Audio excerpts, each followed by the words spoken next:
Welcome to another edition of Mass Bats and Mayhem. I'm your host, the Outlaw LA Red. You can find me on Twitter at JustinHarvey75. You can find the entire show on Twitter at MMMShow75. And we are joined today with a couple of friends and Byron. Because, you know, what's a show without Byron? Hi, Byron. Catch me at Byron Fever on all the social medias and Venmo. Send me money. I live in New York. Rent's expensive. Today's a very special day, near and dear to all of our hearts, because Casey isn't here. No. That's not why it's special. That's not why it's special. Byron, that's not why it's special. I mean, no, that's a good feeling, but it's not why it's special. You know why it's special? I have no idea. Why don't you tell me? You're yelling. We're being joined from across the pond by birthday boy himself, replacing the aforementioned Professor Casey. Meatloaf. What's going on, Meatloaf? Hello.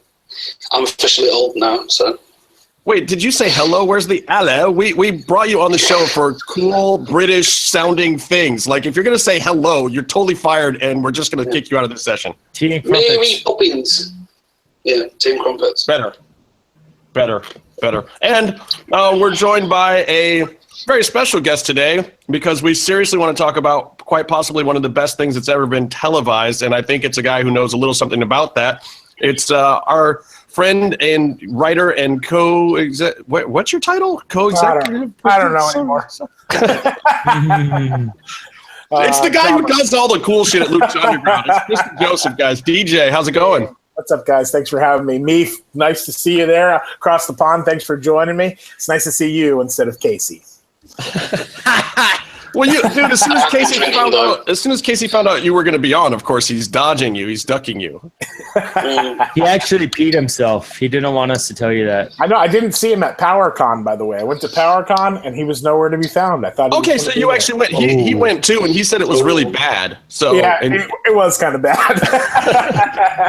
Roach and I were there for maybe 20 minutes, and then we're like, hey, you want to go to the bar? That's what it is. Nobody saw each other because everybody hit the floor for 30 minutes, and then they were all like, I think Casey went to Little Tokyo to get some ramen or something. You guys are at the bar. Everyone's like, okay, yeah, He-Man's great, and that's it. I saw referee John Cone from the WWE there. I was like, I had no idea I'd see you at PowerCon. Saw him for about 10 minutes. He disappeared.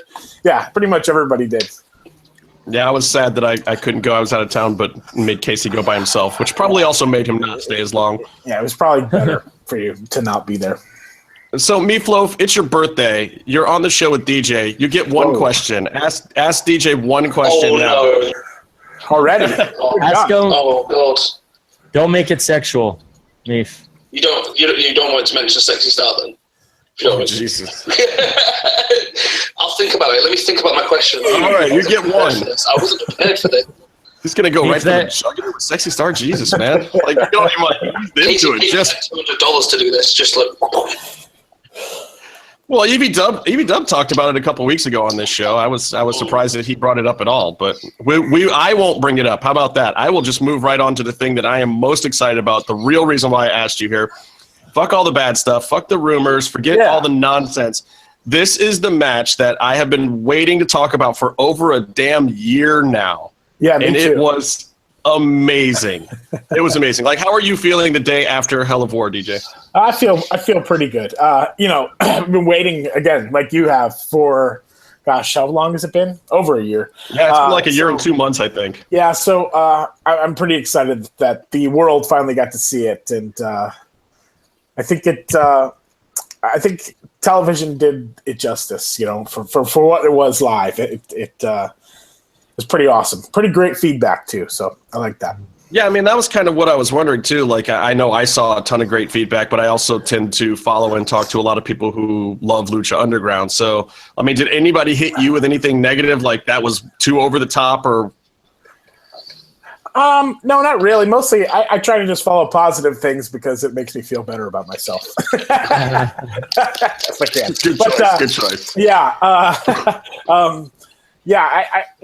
think the coolest thing was seeing the people and fans out there say how much that they respected what Fox and Strickland Killshot did out there, because what those guys put themselves through and did for our entertainment is just, words can't even describe it. It's absolute insanity, but at the same time, for to perform and to execute their storyline and to finish everything the way they did, I mean, those guys, man, they hit a home run.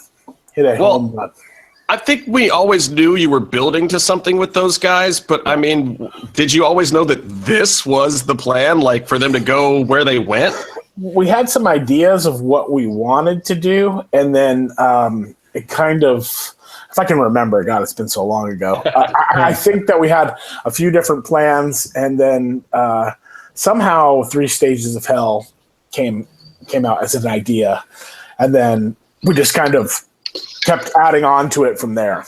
Well, I was wondering, like, too, with the Dante name that you guys gave AR Fox, if that was like the whole time it was like you wanted to put him through the different layers of hell in Lucha Underground, if that was that, and we just thought that sounded cool, so that's why we did Dante Fox. Had nothing to do with that, but Stryker has a way with taking some things that we create and then adding another layer to it. So I thought it was almost that deliberate, and I was like, Jesus, AR, I can't believe you signed the contract if these guys really were going to put you through the 7 layers of hell from the time you signed up, if that was the plan. No, honestly, those guys, a lot of the things that they wanted to do for sure came from them, especially like the glass.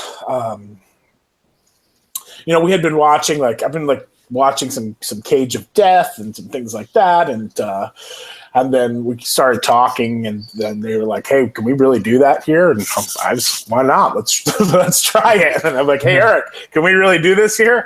He's like, "I don't know. Yeah, why not? Let's go for it." And then, Eric's quote was that he turned to you and said, "Like, is this good?" Because he almost didn't know. Like, he lost complete perspective of what was going on. And I usually say, "Yes, this is good." And then he's like, "Oh, are you sure?" I'm like, "Yes." I'm like, I'm wrong some of the times, but I thought that this would definitely be something that would get people talking about and fit the personal storyline between the two characters. Yeah, I mean, I think that's the difference between this and like some random death match, is that it actually made sense, and even in the way that they were executing the match, it was still really telling the story. Yeah, I mean, and even right down to the finish of Killshot putting Dante in an ambulance and not leaving him for dead. And, I just thought there's something about the entire story that really, really clicked and worked together. Plus the two talents, I mean, they just had so much chemistry, and we're so excited to work with each other. And they wanted to steal the show. It's like, go ahead. We tell everybody to go for it. Stolen. Especially stolen. Right. Well, so that death box, before I move on, that death box, was that your idea? That thing was crazy. Well, we had an idea to have the big glass spot, but we didn't know how to set it up. So we just kind of started working around with things. It took a lot. The whole match took a lot of planning. I think we planned that over weeks, and all the little details. And so we're trying to figure out where to do that spot and all that. And that's where it kind of came from. And we decided to build this structure on top of tables, on top of chairs, to kind of help make the impact on the floor less stiff, I guess. But man, I don't know how that could be at all. But I mean, Fox was like, "I'm cool." They made me bring in a stunt coordinator. So wow. So I had to bring a stunt guy to show him what we were doing. And then he's like, "Really? Yeah, this is totally cool. We'll do it." Because after the fire thing, they made me bring in a guy for the fire thing. Anytime I want to do something really crazy, the lawyers are like, "You have to have a bunch of professional people," even though technically half of our guys are stuntmen. I'm sure AR Fox can tell them how. What's that, Meef? I said I can imagine that AR Fox can pretty much tell them how the fuck to do shit. Yeah. Yeah. Well, he's done some crazy stuff. Yeah. Well, if you do a table bump, like Puma and Mundo did something like that on one of their matches, from about the same height, the tables help out a little bit. It still looks super cool, but that glass, I don't know how that doesn't make it worse. Yeah, I mean, he was so comfortable with it, and he was just ready to go and do it. And I mean, those two guys, I just both of them are just class acts too, all the way. I mean, great people to work with backstage. Great, they engaged the characters that we gave them and made them their own and kind of took it to another level. And I mean, I really think Dante too, like, I don't think anybody really had super expectations. Like I knew what kind of wrestler he was, but as far as an actor, like, man, he was just so solid. And I think one of the best of the whole season for sure. One of the best performers for sure. Well, look, Dante gets the line of the season with when he's yelling at Knox to "You're gonna help me or you're gonna bleed." I was so glad you guys brought up the audio on that. It was killed me, like, because it made the match make more sense. Like, why is the ref helping him? Oh, because he just threatened his life, and now he has no choice. Yeah, totally. And we had to obviously kind of pull things up and make them a little faster than they really happened. But we wanted to get as much of it in as possible because the match probably went a little bit about 5 minutes longer than.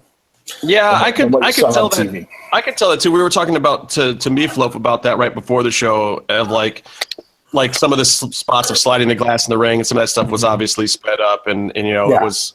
But it was worth it too. It didn't take away from it. Though I will say, man, the anticipation level building up to those high spots, and not even just the like super crazy, glass spots. I mean, some of just the regular spots, like the moonsault off the to the ladder thing over there by the jib side was crazy. And that was really early in the match, and we were all just like, oh my God, what are we seeing? And you could kind of see both of those guys' eyes as they're looking at the crowd like, oh, you guys don't know what you're in for. We are absolutely going for it today. The best thing, I think, to me, was just the silence in the crowd at the end. I think to me that was – I've never really witnessed that at a wrestling match before where everybody was just silent at the end. And I thought that was pretty spectacular. People didn't know what they were watching. I really don't. I mean, I did have some fans who were there live come up to me afterwards and say that we went too far. We did this. So, I mean, some people were a little upset, but I mean, those guys wanted to tell that story and they wanted to do it. And it wasn't anytime we did anything, we were 100% sure that was what they wanted to do, and they were gung ho about it. I mean, and Shane's got two of these because his match with Marty was pretty far up there too. Yeah. Yeah. I mean, hopefully we don't have to do. They're not going to want to do matches like that again. I mean, I think it's good to do one or two times, but I mean, those guys have so much range and things they can do that it's not necessarily needed. But I think they both felt that the story dictated it and needed it. Well, I mean. Go ahead, Byron. Well, it's just blood feuds, necessitate finish like that. I mean, it gets the idea of matches like that, I think, and cage matches in general have been watered down because you just want to put something cool around two guys fighting. But it's really they had like the biggest kind of blood feud that you could have in a wrestling story. Yeah, I think that's what felt like it warranted that kind of big blow off for them, and then we didn't give them the whole show, but basically it was their show, and we wanted to give them that opportunity to shine and prove that those guys. I mean, those guys are now both legitimate main event guys on Lucha Underground. Yeah, well, even Lucha Blog, I think, famed Lucha Blog on the Twitter. He just wrote Dante Fox is going to be Lucha Underground champion. Like, just that's how you look at him now. We'll see now. I gotta say, as much as he's probably my favorite guy in Lucha Underground, if he doesn't open up a Twitter account and do a little bit of promotion, I don't know if you should put the strap on him. That's true. He should definitely start doing podcasts. Got to do some promotion. Got to do some podcast rounds. Got to hit some tweets and some retweets. We got to get Dante like a smartphone. We get compromised and he can do just one podcast. That'd be fine. Just this one, right? Yeah. I'll take it. You were working him in Vegas at the show. Every time I see him, I was working him after Ultima Lucha to try to get on, and he was like, I don't know, can I do that from this T-Mobile flip phone? And I'm like, yeah, probably not. He's like, oh, it's a burner anyway. Like, yeah, he doesn't want to be found. He hasn't kept the phone number. Ace in the UK. Yeah, how does he get booked? Like, Havoc. Wow. I often wonder the same thing. It was amazing that we were able to even get in touch with him because we had reached out to him before we even started taping season 1, and he was one of the guys that we had wanted very badly at the beginning, but he had a contract that he was under, and it was like at that point it was kind of like him and Ricochet were the two we wanted, and only one was going to get out, and it ended up being Trevor. Right, which is great also. I mean, great fit. And in fact, I almost like the fact that AR didn't come in right at the beginning because that would have just almost been too much. You know, I think building slowly into more of the flippy shit guys and him coming in. And I also like the fact that I didn't feel, especially when you guys brought him in, that AR was doing the same flippy shit guy stuff that he had been doing in other promotions. He came in a little more grounded and solid and working some old school ring techniques, which I really liked. And then saving the crazy shit for moments like this makes it that much better. Oh, yeah. The thing is with Fox, he has the perfectly timed flippy shit. He uses it for devastation, not for bullshit. Not for flipping back on his head repeatedly. He does it for a specific reason, to fucking maim someone. This guy's pissed. I love it. But so you don't, going forward, I mean, this was a pretty big one. Do you see more matches of like this getting through at the end of feuds in the future? I think it would really depend. I mean, I think if we ever had Vamp work again, we probably would have to have something like that again. Just because he's more comfortable in that circumstance. I don't know if you've heard or watched his social media, but he's working out and doing vegetarian milkshakes and stuff. Yes, he tells me about them all the time. He's actually tagged with Phantasma down in Mexico. He was booked. He was booked for a match as a tag team partner. I think against. No, it would have been Pagano, probably. I want to say Tejano, but I can't remember. With those guys. I do think in Lucha it would really depend on the feud to make something that brutal. The issue. I mean, that storyline had been built for a long time, almost 2 seasons, and maybe a little bit more, kind of, if you count it, but. And we'll still continue. We'll still continue anyway, because I don't think anyone will ever kind of split off from who they know and why they know them. But it was it felt right for the situation. And if anything ever deems itself to do something like that again, I'm sure we will. Obviously, the talent would have to be willing and able to want to do something like that, which these guys wanted to do that. And well, and I mean, I think it's good for guys at that level to want to do that too. And it's like, I hope to God, 4 years from now, I never see, Fox or Strickland doing anything like that. Like, I hope they don't have to. I hope not. I don't think that they do. And I don't even think they had to necessarily in this one. I think that they wanted to, and they felt that it helped, make their storyline. I mean, it was a fitting end for it. It did, and when I say had, I definitely mean more internally. I talked to AR after that match, and he full well wanted to do all of that. I know that for a fact. I mean, he wanted to show out. He wanted to bring some of that stuff in. He wanted to make a name for himself, and for him, Ultima Lucha was definitely the highest profile spot to do that. I mean, for a lot of these guys, I mean, everybody was stoked to bring their A game. And, for those of you who weren't there, who are watching this show, I won't say what's still to come, but there's a reason why this is on the first show, because there's still plenty of sick shit left. Yes. I wanted to ask you in the first 2 seasons, everyone really harped on the fact that this is a TV show with wrestling, but you have a lot of TV show, resources. Do you take advantage of that with matches like this, with your props or set design or the stunt portion of it? Do you think that you're able to give a better arena for the performers than a standard wrestling show? Yeah, I think so. I mean, obviously, like in WWE, they have resources that are, ridiculous, the amount of money that they're willing to spend on something. I mean, they can make a ring collapse. We can't really do that. So, I mean, I think we just try to use what we have and try to make something as different as possible and try to do something that no one else is doing or has done before, or take something that's been done before and make it better.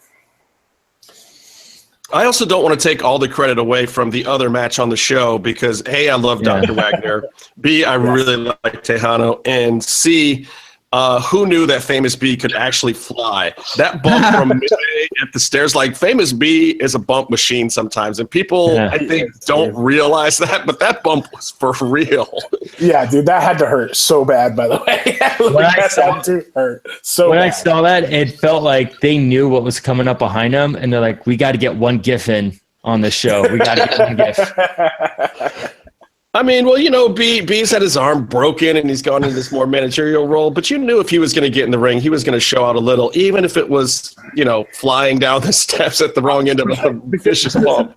B can go. I mean, people don't know that so much, but he can go, man. Like, he's a great wrestler, and it was he's just so much fun in that character. Like, it's to me, it's one of my favorite things, just because I know it's a little over the top and ridiculous, but that's part of the thing that I love so much about it.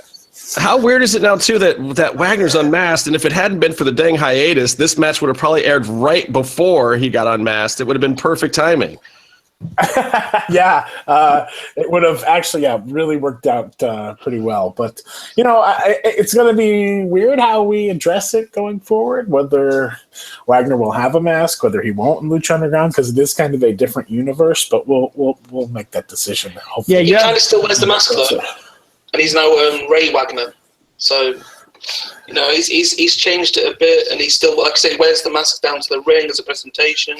Well, yeah, there's that. So, well, you have wrestlers on your show that have taken their mask off in their careers. Yes. I mean, Superfly was an example. Yes. There's another one I can't remember. Texas Star. On the dancing show. Ray Mysterio. Yeah. No, hey, Ray gets a total pass. Yeah, it was WCW. It's fine. Okay, so I have to ask you about the non-sexy star elephant in the room, because people keep talking about it, and you can choose to answer or not answer this question, DJ. No, that's just perfectly. The glass, was it candy glass, or was it real, or was it safety glass? There's been a huge debate going on. That is real tempered glass. That's what they call tempered glass. It's what's in your sliding glass doors or your windows, or your car window, or it's glass that when it gets hit, it shatters into a million pieces, rather than like the glass up on the temple where the little windows are. That is not tempered glass for those. Well, right. So if you were to be a monster, if you were to be a monster that wanted to punch through one of those, that probably wouldn't go so well for you, right? Yeah. Especially if you punch the wrong one. That's not the tempered glass or the sugar glass. We've used sugar glass for lots of other things, but that was pretty much like from a piece of sliding glass door. Basically, that's what they make us. Yeah. Yeah, and honestly, you can kind of tell. A lot of people I saw posted, "Oh no, it's candy glass," blah blah blah. But I know people that snuck away with a few of the little pieces from it, and there's nothing candy about it. No, candy glass would probably cut you a little bit, but not like those. I mean, those guys had pieces of skin just taken out of their body. Yeah, that was hard way blood, guys. Was that chunk of flesh on the stretcher real? Yes, it was. That was actually from Fox's back. Didn't you see his back outside, Byron? Where you could see the piece? Was that surgically put back onto his body? That was a lot of flesh. No. That was left on the stretcher or lost on the floor somehow, I think, later Someone's taken that home. Like some PA just swept it up later? Yeah, probably got mopped up by those guys who mop, or the ones who spray the ring with whatever they spray the ring with. That's such a fun sight to see. It's in the shop vac that the kid with the glasses. Was it hard to I mean, I don't know if it was you or EB Dub, but was it hard to decide to leave it in the very first episode of Ultima Lucha Tres? I mean, it's a pretty big moment. And I know you don't want to blow any moments that are later down the line, so you almost want it to run early, but I'm just curious what the thought process was putting it there. Yeah, I mean, it was written that way, and then at the same time, we knew that it was going to be spectacular, and we wanted to kind of spread out.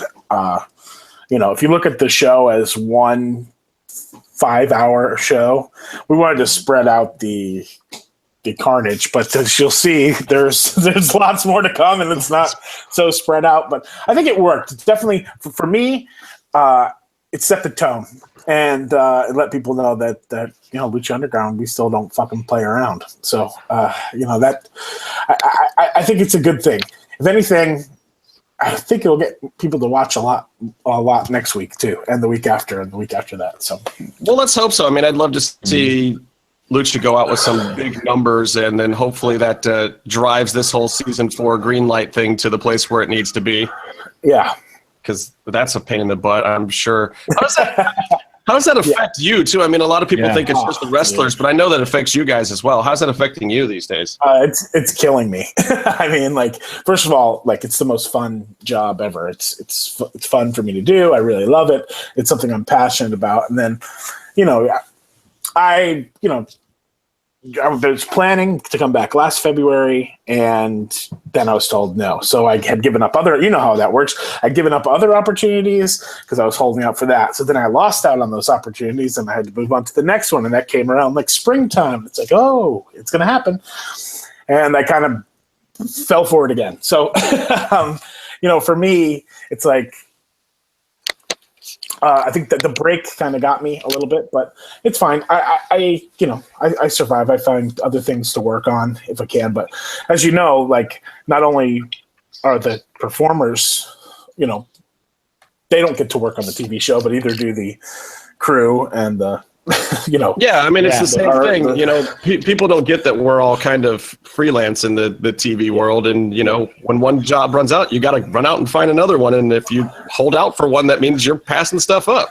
Yeah, it's like, I haven't gotten a paycheck for 14 months either. It's like, so yeah, that's the kind of thing that's tough about it. But, you go and you try to live on, and then hopefully it comes back soon. Yes, we were all hoping that. But I figured I wanted you to put your 2 cents on it too, because I know people out there think that you guys are behind it and blah, blah, blah. It's like, man, this is corporate level stuff that, like, the guys who do the day-to-day work, they don't have any control over this stuff, guys. It's just... If I could do this every day, 52 weeks a year, I would do it, but that's just not the way it works. All right, so how far ahead do you really have ideas right now? Have you and Roach brainstormed all the way to like 4, 5, 6, 7? Like, how far? We have some ideas that are kind of deep, but we have some stuff for season 4. We definitely have the first episode of 4 figured out already.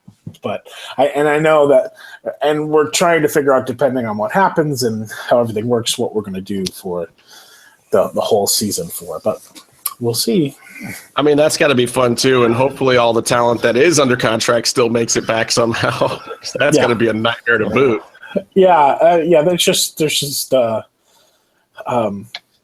a lot that's going to go into it, but I think when everybody does get back, everybody's going to be happy to be back and ready to go to work and do what we do. So, I mean, it's got to come back. It's got to.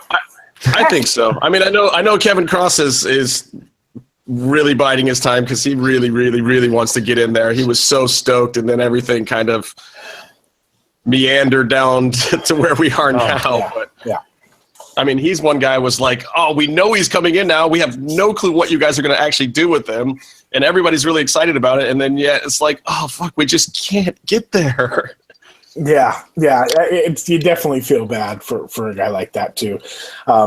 Even the break too, where people had matches that were coming up that they really wanted to get out there because it would up their stock elsewhere, and that didn't happen. But those are the ropes. That's how things work out. And we've been fortunate to do 105 episodes of the show, so to have the opportunity to do that, it's been a dream come true. It's been fun, and hopefully we get to make more.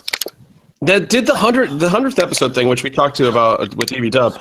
Did that like really creep up on you? Did it? Because I was there and it felt different. It was like there was a certain amount of reverence in the temple for the fact that you guys had gotten there. Because when we all showed up that day, I don't think a lot of us realized that it was really already at 100 episodes. Yeah, and plus I think you guys, it's like we kind of tape, like, I guess in a way, sometimes we tape completely something way out of order depending on schedule, but we usually try to, at least in season 3. Season 1 we taped 1 episode a day.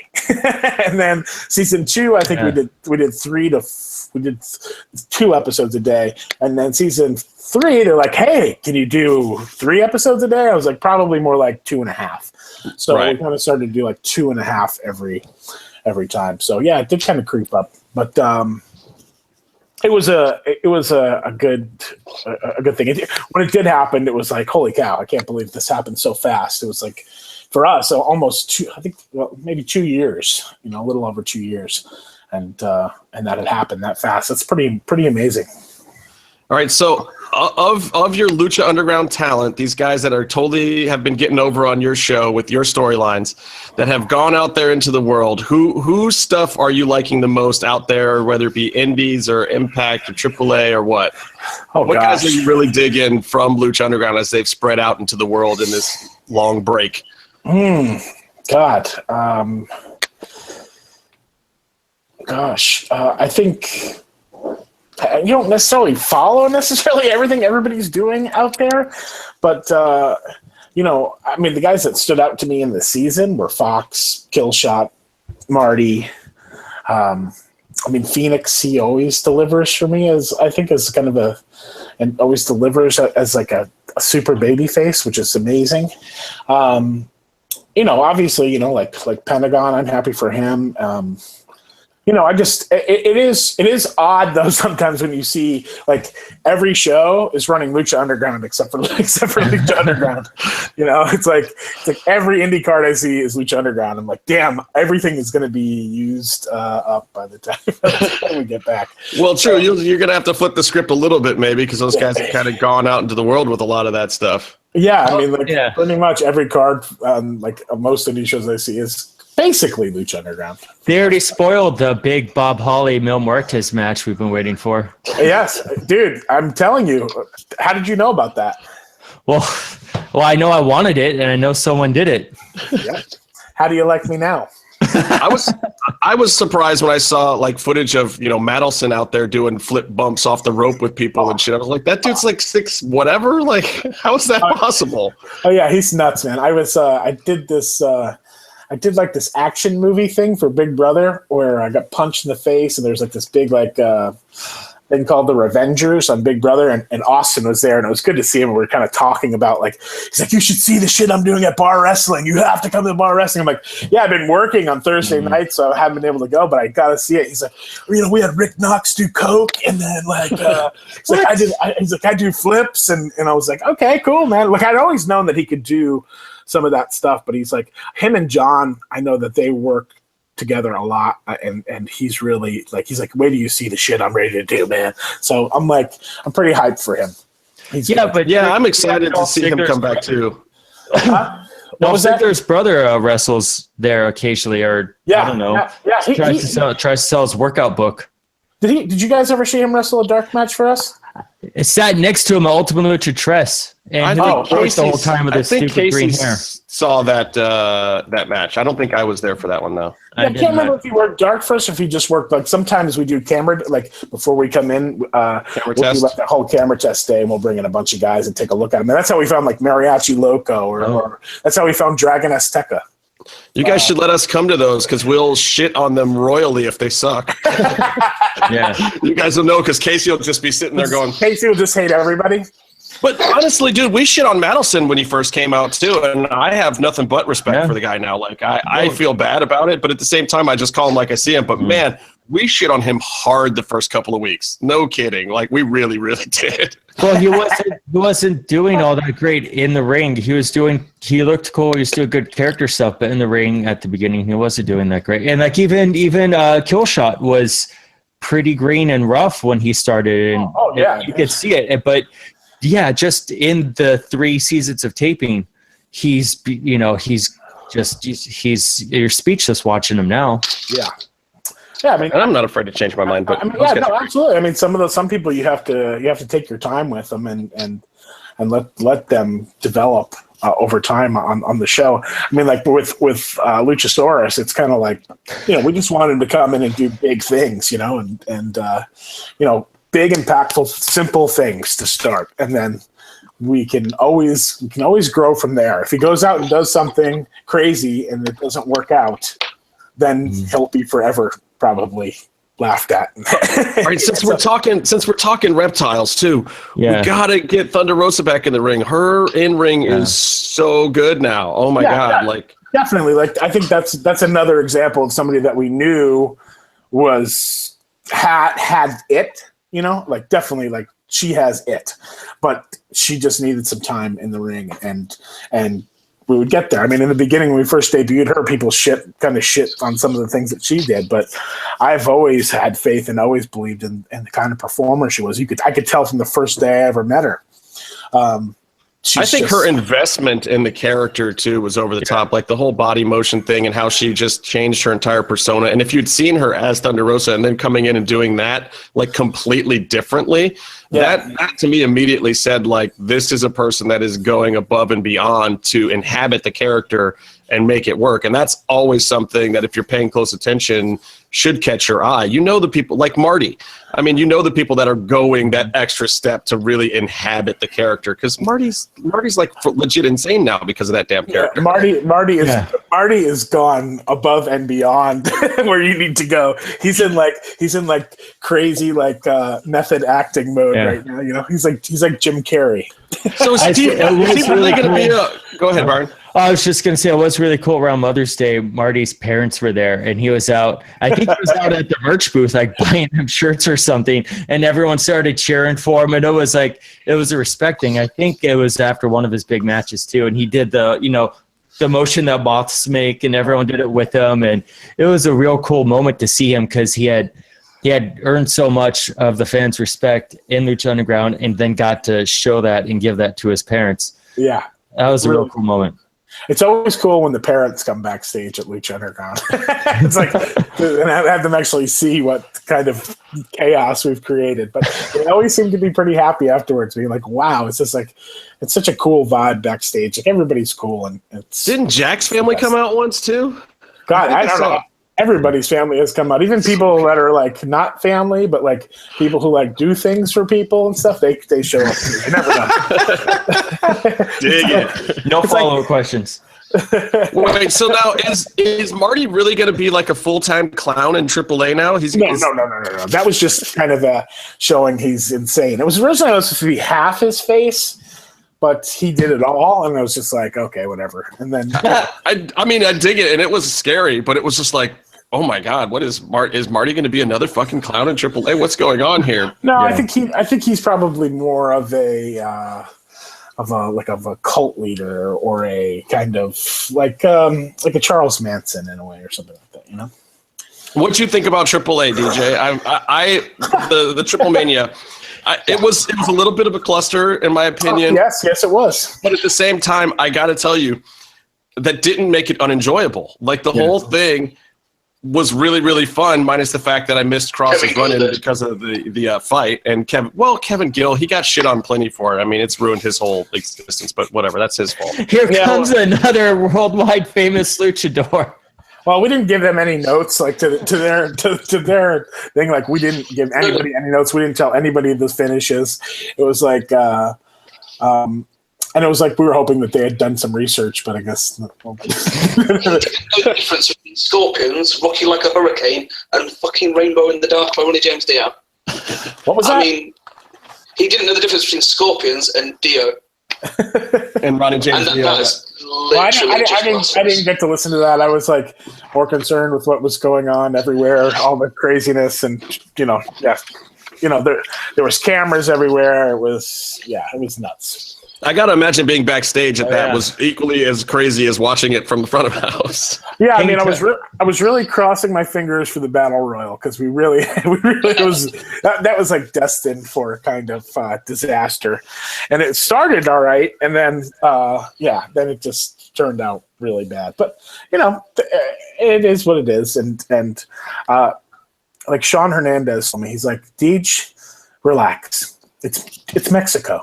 And I'm like, yeah, but like, he's like, you're never going to have things like perfectly how you want them, it's like, it's not, you can't be stressed like you are in Lucha. You can't do that. You just have to just let it go, man. And I was like, hearing that from Hernandez, it made me feel better about that. Can you talk about the backstage cameras? Because I heard a couple things. I don't know how official or what. Yeah, I don't know what I can say or what I can't, but sure. Okay. Ask, Byron. Oh no, I just wanted to ask who they were and what it was for. There were some camera people that I knew there, and then there was TNA had some Impact or whatever. What are they now? Global Force. They had some cameras there, and then Vampiro had like a camera crew there that was just for him from Canada. Oh, he's at Vampiro TV. He was telling us that he's going to show us how to make almond milk on it. So that was pretty cool. And then, yeah, so there was a lot of cameras there, and a lot of the things were filmed, and yeah, it was cool, man. Well, Plus Dr. Wagner was there, which is so cool. Anytime you see Dr. Wagner, he's like the coolest person ever. Well, there's got to be a documentary on his career retrospective culminating with his mask match. I mean, that has to have been in the works, maybe. I hope so. That would be awesome. Yeah, it was just overall, it was a crazy event, but a very good event. It started well. The middle was a bit rough, and it ended well. And that's the thing that I kind of liked about it, and I guess maybe that's why I went away from it feeling really good, was because the Wagner moment, I think it was done absolutely right. I liked the match. I liked the ending. I liked how everyone played it. And it was like, how can you go away from this event not being happy when that's what you get at the end? I mean, you got what you paid for. Yeah, and there was another match where people were not 100% wrestling, so that was tough. I was happy with the event. I know. It was cool. It was fun. I was ready to go home afterwards, though. It's and how's Vamp holding up down there? Because I know that he's been putting in a ton of work. I love it because like Vamp is like me at Lucha, and then I get to sit back and kind of just like throw out my opinions here and there, and if he wants to take them, he can take them. If and it's like, and I can watch him like screaming at somebody in the production truck, and like I don't know what he's saying to them, but it's usually like, you stupid motherfuckers, you stupid motherfuckers. Sounds all right. Yeah, but he's got a lot on his plate, and it's tough because you don't have. It's not like you have, granted, Triple Mania had everything. I mean, as far as any production I've ever done, like, they had everything there. It was like as close to like a WWE event that I'd done in a long time. I mean, they had everything. It was a first class all the way type thing. And then, but when you're running a little bull arena in some small town, and the floor and your locker room floor is dirt, and your monitor doesn't work, it can become very frustrating. Oh, I bet. So it's and trying to implement stories, and sometimes things get changed, and it's just the way it is. It's as Hernandez told me. It's Mexico, man. It is Mexico. you just have to let it be it. And I still think that he gets credit for the. I think he gets credit for the work of the year with the whole thing between him and Mundo and Taya, and I still don't know exactly what's true or not true. And I don't necessarily want to know because I enjoyed the entire scenario, following it on Twitter and behind the scenes, and I thought it was a genius way to get especially the American Smark audience invested before Triple Mania, and I think it actually worked, and I think all of us got worked, and we should love it. Well, it was good. It changed the narrative from a bunch of talent that wasn't working and they weren't making money off of the talent to talking about talent that the company was making money off of, which is genius. And he apologized. He apologized at the last when he was doing the commentary on the Ring and Rock Stars. He actually said, you know where to find me. Give me a call to Taya. So should never apologize for a good work. Damn it. It's a horrible situation. It was an interesting dynamic for sure, but we had fun. But I think I definitely agree with you that it got U.S. fans interested in AAA for the first time in a while, so that was good. Got people talking. The Twitch thing was really good too. Like, I was really happy that they were on there, and I hope the way things blew up for our OG Kevin Gill friend there don't deter them from doing that in the future, because I don't think that's. I think the plan is to hopefully continue to do things like that, because I think that's really cool, and it's a different avenue to show people your product. Yeah, I've been watching Wrestle Circus on there too, and watching the Triple Mania broadcast and the marathon leading up to it too. Casey and I were watching for like 2 days straight all the old Triple Mania highlights they were showing. I thought it was really good, and hopefully more American fans can use stuff like that to get into it. And there are a lot of young talent in AAA right now that are just insane. I mean, they're just so good. I see that twinkle in your eye. Are you eyeing some of those dudes to possibly bring them in? Is that something you're looking to do, to try to bring, or has that been a difficult thing for season 3 to have more of that Lucha Libre influence in Lucha Underground? I kind of like the hybrid version of it, but obviously I'd like to bring in, you always like to bring in a little bit of fresh blood here and there to keep the show fresh and new. I mean, but we have some ideas, and you'll see what happens. I don't want to ask for names, because I want to be surprised when they show up. Oh, definitely. I won't say any names, because then they'll probably somebody will try to sign them underneath me or something like that. You never know. Don't bring in that guy. I'm paranoid. Don't bring in that guy in the purple underwear, Phantasma, because Meef will just blow his load. He has that naked man in the back of his room right now. Is that Phantasma? That's fantastic. He had the crotch specifically sculpted with a giant bulge. That's why it's turned away. So in his mind, it would accurately reflect Phantasma. It's for the cape, okay? It's for the cape. The cape covers the back. Yeah, I know. Or are you going to get his cape? Is that what's happening? I bought his cape. I bought his. Oh, my Lord. Yeah. You did? Yeah, I bought the one that he actually wore, the Triple Mania. Is that a glass case, or is that? No, that's going to turn into another unit. I'm making one for my masks that I buy. And we say you have your own King Cuerno trophy room now. It looks like you're gonna have a deer head. You're gonna have I was tempted. If you look ever so closely, you can just see the outline of the handprint right there on Meef's shoulder, I think. You're such a mark. Oh, my God. He's a good guy. He's good to me, man. So, you bought his cape, so yeah, man. Better be good to you, boys. I don't even want to know what other delicates of his you've purchased. Bought his underwear, too. Yeah, I bought the whole outfit. Do you know it's a weird thing? When I worked at WWE, someone asked me to sign a pair of BDJ's underpants, and somebody actually bought those. What the ever living fuck? Are you serious? Like 3 pairs, three pairs, and I was like, "What?" Hopefully, this person's listening, but this is a weird dude. It's like, wow, that is strong. That is strong. I think they paid I want to say he paid like $75 for them, and I think I got like $6. and then Vince kept the rest. Wow. Oh, this is where you need Casey for his panties fucking line. Casey, there's this one MMA fighter that shit herself, and Casey, I think, bought replica shitty tights from her. Oh, that's cool. He couldn't afford the real ones, so he just had her shit in fake ones. we have the Phoenix mask from the first Grave Consequences, and it smells so horrible. Well, you have like a little mini Lucha Underground museum. I saw pictures in your live shows. Yeah. It smells like death. But yeah, we have a lot of cool little things like that. Yeah, we should auction them, but I guess they want to save them for. I'd buy them. I like the idea of having a little museum type piece at the temple when people show up. I also like the idea of actually selling real merch. Yeah, so do I. Yeah, everybody wants them to sell real merch. I want an officially endorsed Killshot mask made by Lucha Underground that Shane gets a cut of. Will that ever happen? I don't know.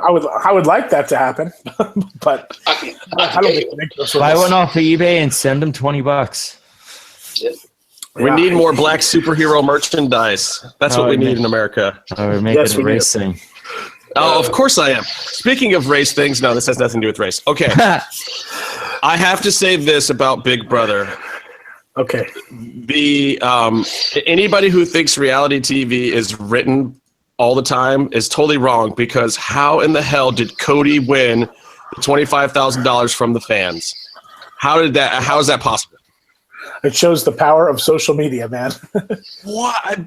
That blew my mind more than the fact that Paul lost. I almost cried a little bit. I didn't understand it. I was completely. I think they did it just to stick it to Paul. I think the fans did it. It's crazy, man. But there was a whole rally to vote for Cody online, and people went. They did it. It just shows. And it shows the true power of social media, man, where you can influence something like that. Because I thought for sure like Kevin was going to win. I said Kevin, maybe Christmas. They're kind of like they're likable, and then they picked Cody. But now Cody and Jessica are going on The Amazing Race. Well, God bless them, because they're definitely worth the ratings. But at the same time, Cody. Well, I get how Cody is a great character because of the fact that he is so anti a good character for a reality show.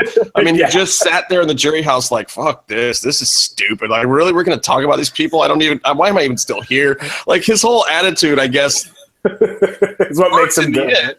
Yeah. Because it made it good. But sitting there, you're like, but don't just be a bump on the log. Do something with that. But I guess it worked, so I can't say shit. And Paul, who played the best game in Big Brother history, got bupkissed again, twice in a row. Yeah, that has to suck so bad. But hey, he made $100,000. He made $100,000. Look, it's a professional job. He's a professional Big Brother player now. Like, give up 4 months of your life, make half your nut for the year, sitting in the house playing the best ever and losing. Like, there you go. Yeah, friendship, buddy. So good, unbelievable though. Well, I mean, I'm still surprised that Cody managed to get through you yelling directly in his face. Just he no-sold the shit out of you. Did not care. Okay, there's something wrong with that guy. If you got in my face like that, DJ, I'd have to say I would have cracked in a heartbeat. That was so over the top. Yeah, that was really fun, by the way. And I like the Revengers thing, by the way. I thought it was really awesome. You were talking about that earlier. I thought that was a cool next level step for Big Brother, the show that's really done almost everything at this point. Yeah, it was really cool. It was fun to do too.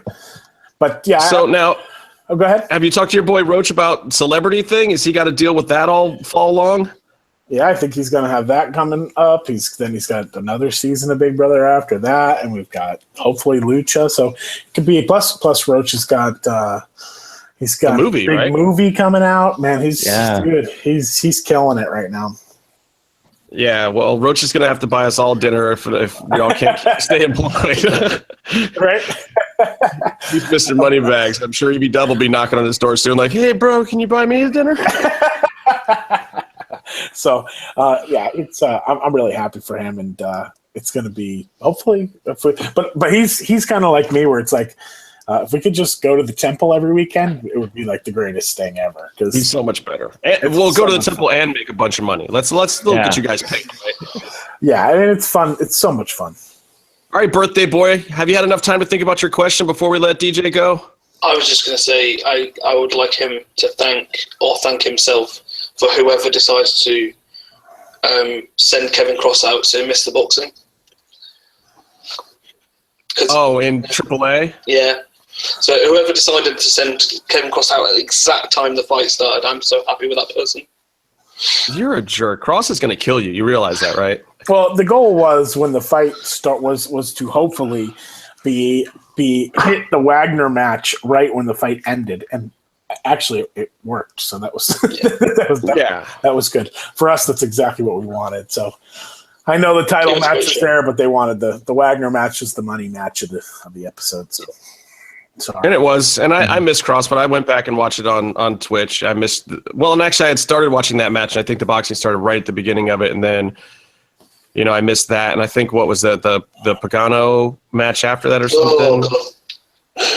Yeah, so that was part of the other thing that I missed, and then I came back and saw the end, and then I watched that stuff the next day, and I was okay with it, and I was happy that Kevin still got his moment and got to be Yeah. in a venue that huge at this stage of his career is still pretty damn big.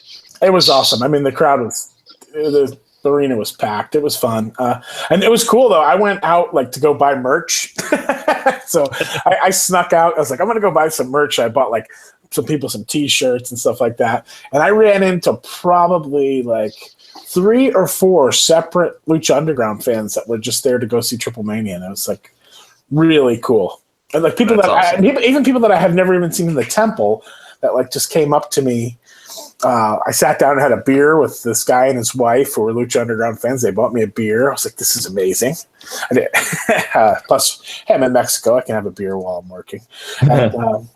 And yeah, it was really, really, really cool, man. It was really well, and that was the whole point of doing the whole thing. I mean, it was supposed to bring some interest up here to take some back down there. I mean, there is a certain amount of success to the whole experiment that I think people forget at times because there's been, a lot of turmoil or indecision about getting the next season going. But at the same time, the experiment worked, right?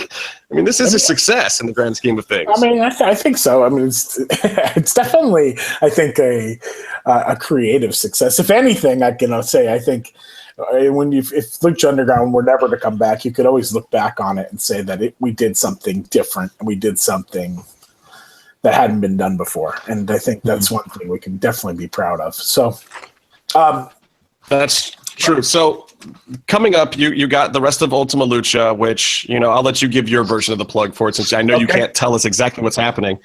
Yep. Ultima Lucha. We have 3 more parts left. Next week is a huge week. I think it's the main event is Marty the Moth versus Phoenix, Mask versus Hair, which is, in my opinion, another one of my favorites of Ultima Lucha. So that's a classic one. It's a good match, great story. Then the following week, I'm not sure what's exactly on there, and then obviously the finale is just 2 hours. And so next week is what? Evie and Katrina's next week too, right? And then the battle royal and the unique opportunity battle royal, yeah. And then I think the following week might be Havoc Pentagon. Yeah. I think so.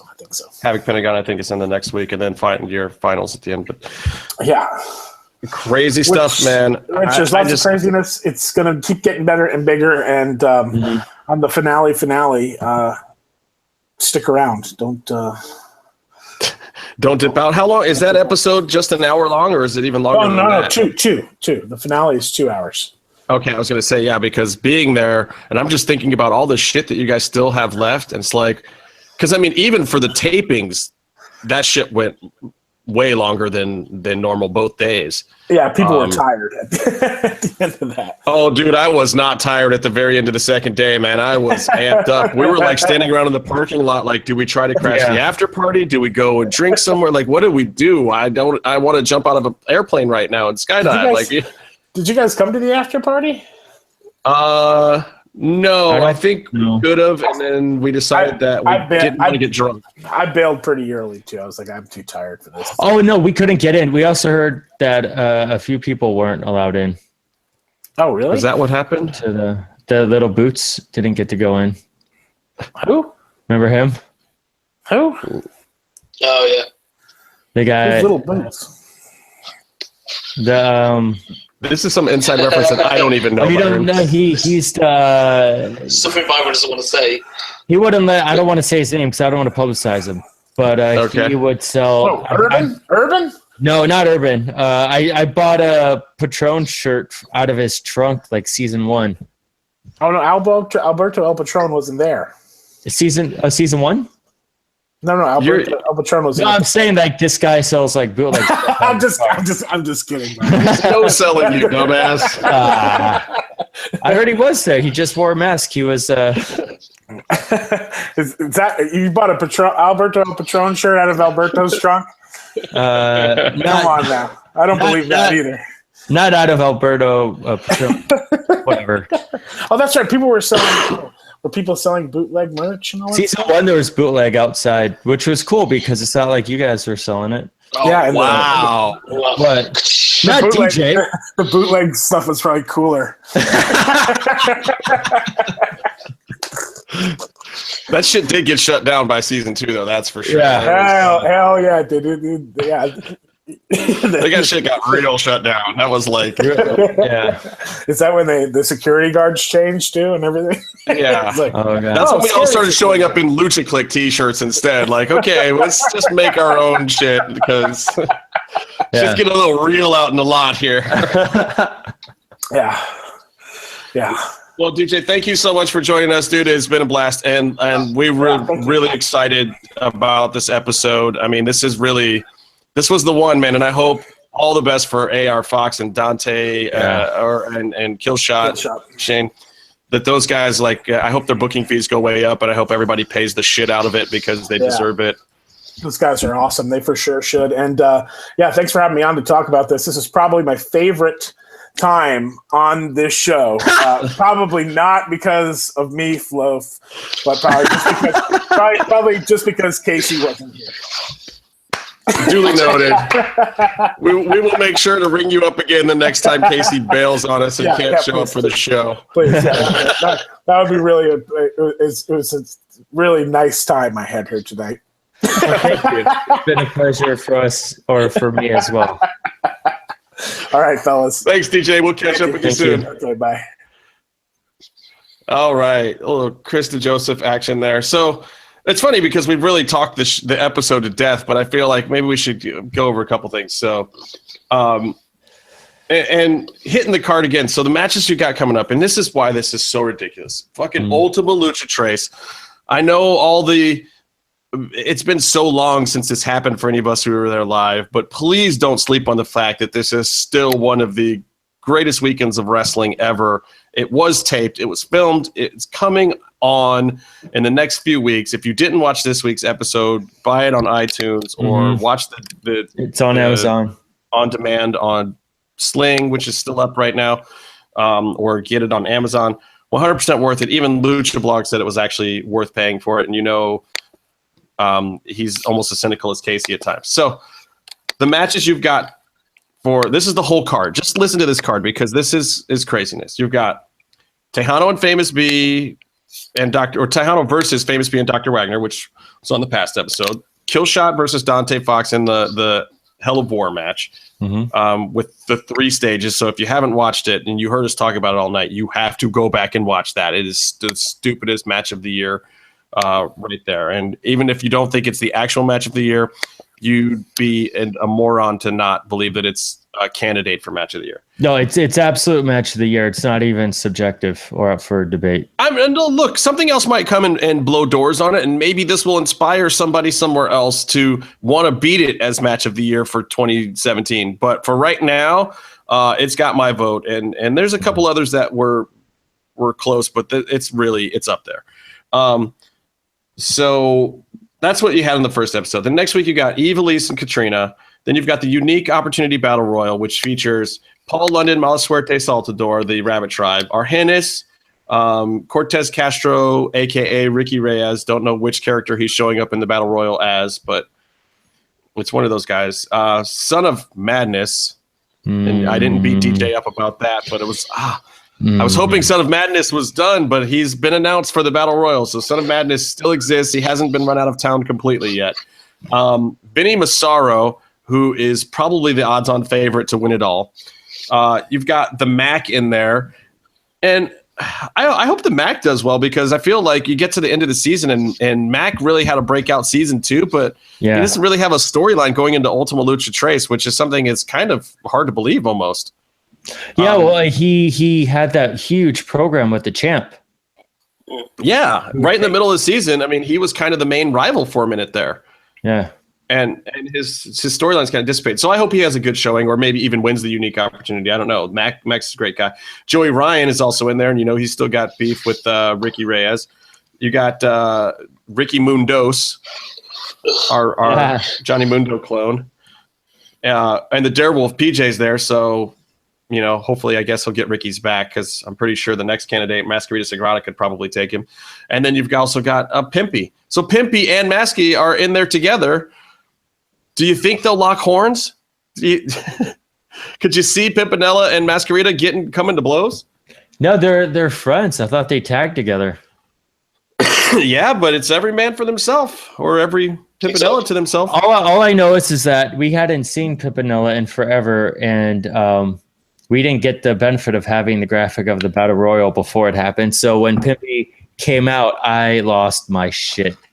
Yeah, I did too. It was really great to see Pimpy back in the temple. But, you know, the Wagner secret was kept well, which was why I guess that was great that kind of led the thing off, because that match had been announced as just Famous B versus Tejano. And it was great to get another little Wagner surprise. Even though we've gotten other Wagner surprises, it's always great when Wagner shows up. The dude's like 753 years old and still wrestles better than the 20-year-olds out there. Did you see the Triple Mania? He absolutely schooled the guy he's giving his mask to. That's what felt bad about it, because he was like so much better than Psycho Clown. He also, anytime he comes onto Lucha Underground with a surprise, he's preceded by just a fantastic doctor-related pun. Yeah. It's great.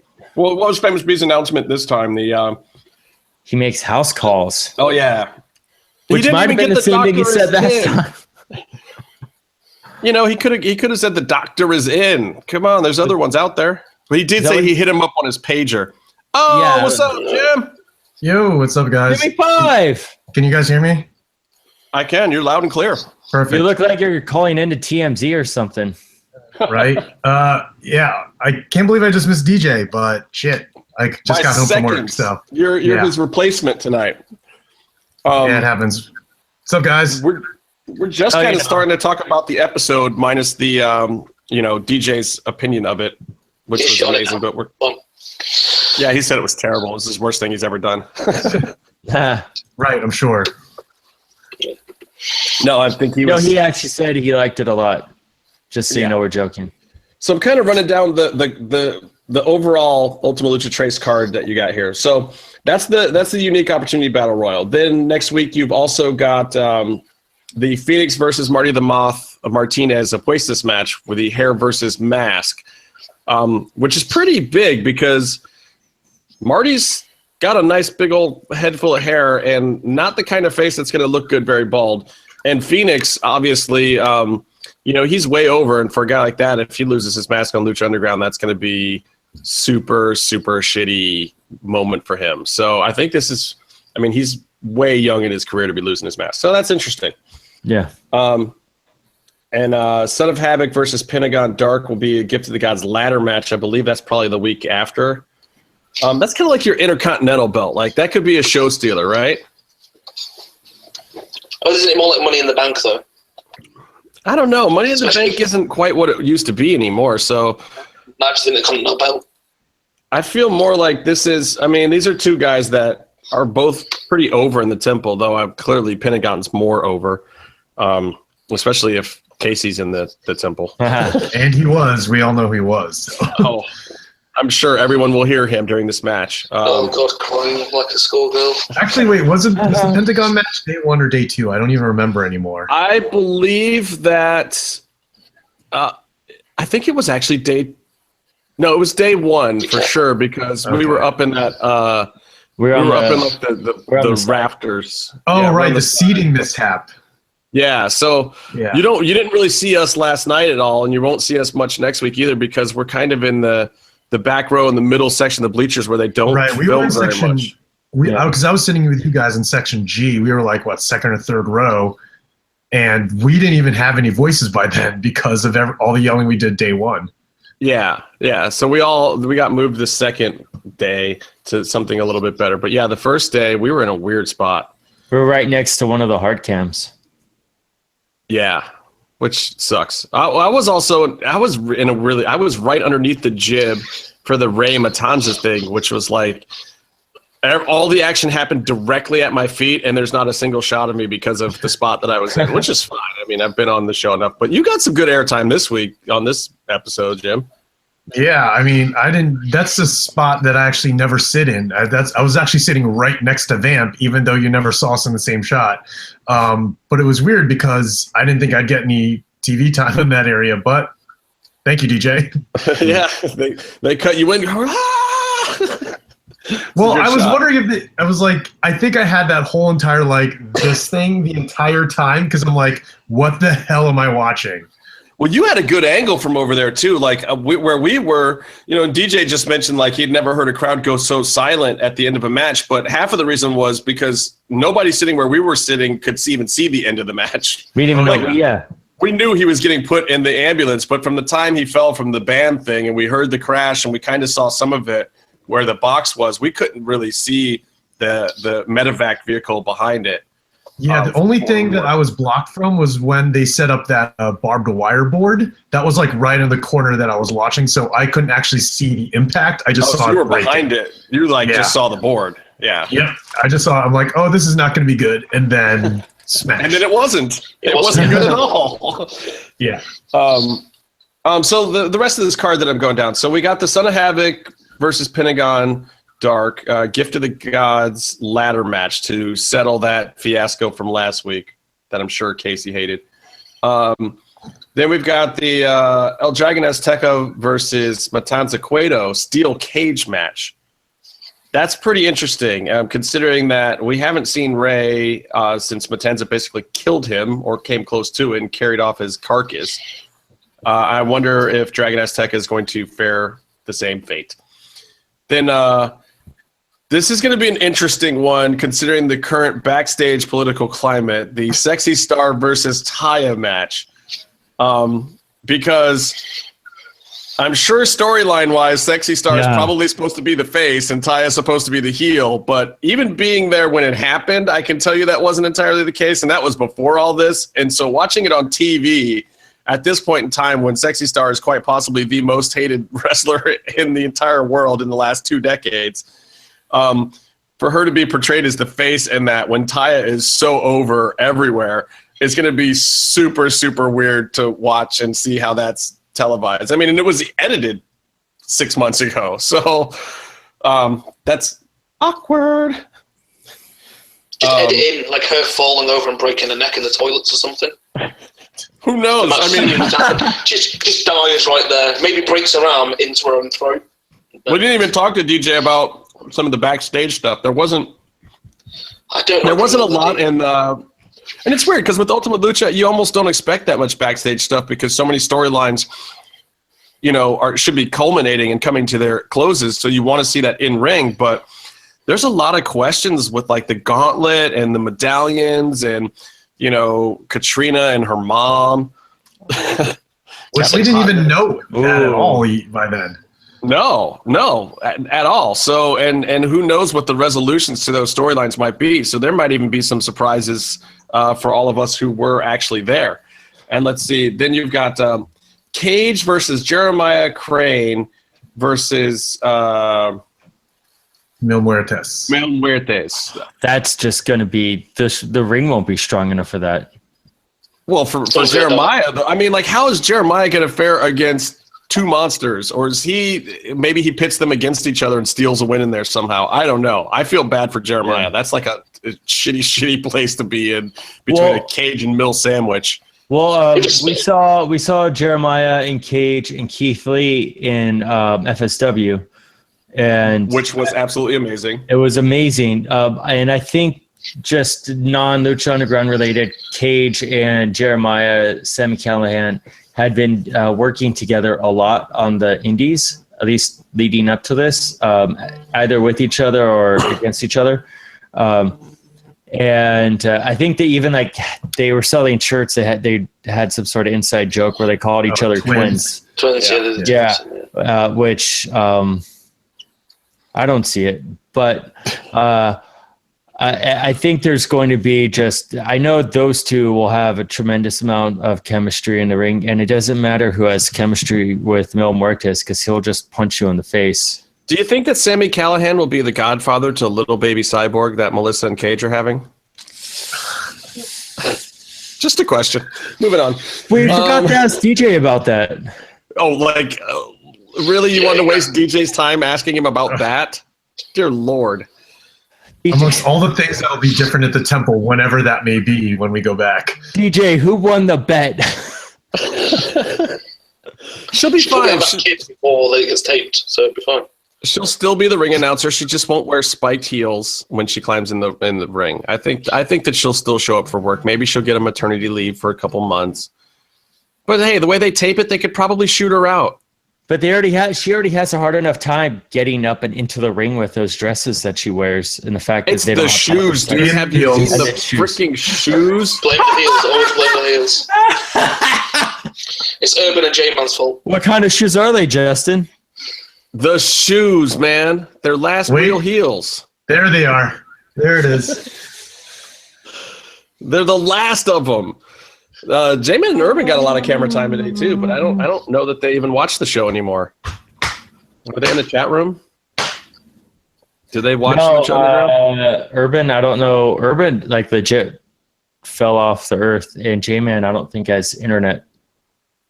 Oh, I got to send a shout out real quick before I forget to my man Kevin Flynn for making sure that all my gear got out here this week. That's my man. Thanks, Kevin. Yeah, I want to send the same shout out to him for sending me the stuff too. What? That's not what happened. I think that's why he's sending a shout out. He told me he was sending me more stuff than you. So I see why you're upset. No, he took care of my own actual stuff. It was my stuff. He didn't send me stuff. Yeah, he sent me your stuff too. Yeah, Byron's walking around in your t-shirts. Look, I'm not trying to put him on blast for his shoot job is the point, Byron. He hooked me up at his shoot job. You get it? Yeah, I know. I got it from the beginning. Just fucking with you. It's so much fun. Okay, and the last but not least match that has been announced is Prince Puma versus Johnny Mundo, career versus title.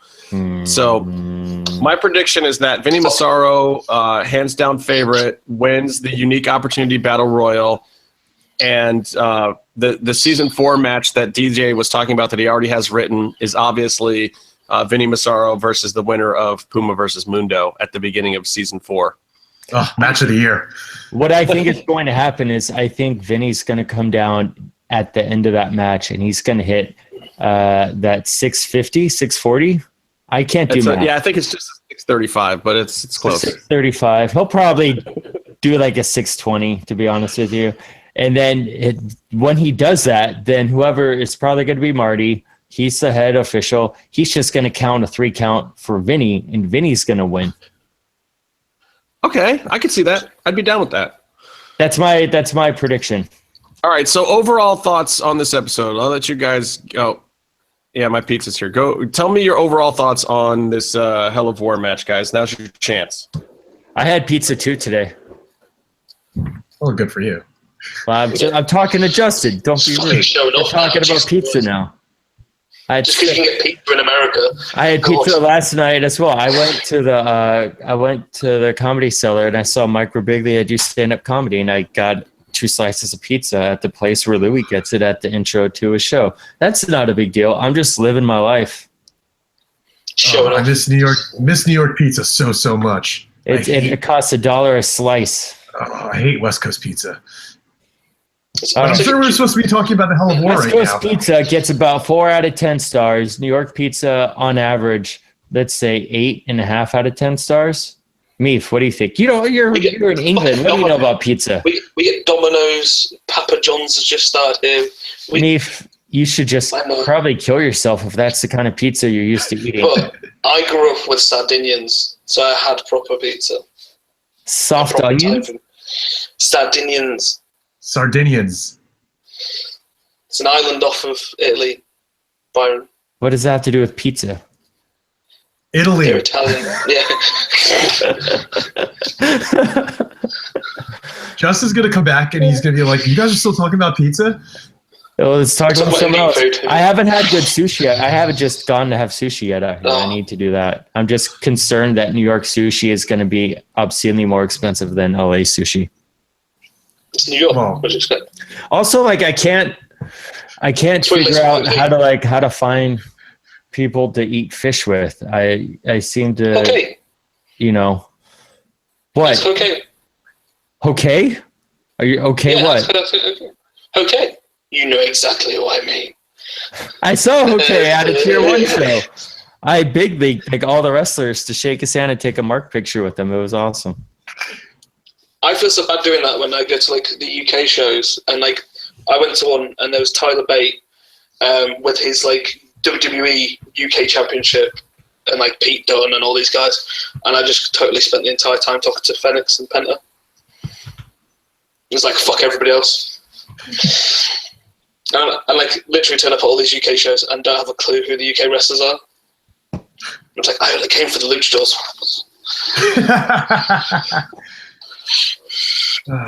So how did it work? Listen, guys. We really should be talking about the episode. You're talking about pizza and sushi the whole time. Did you seriously not talk about the episode the whole time I was gone? I tried, Justin. He started talking about. He just started saying "okay" over and over again. I couldn't wrangle it. I tried my best. This is supposed to be easier when Casey's not here. Oh, FML. JML. So, all right. So hell more, guys. Okay, so in the first match of the evening, it was Famous B versus, or Famous B and Dr. Wagner versus Tejano.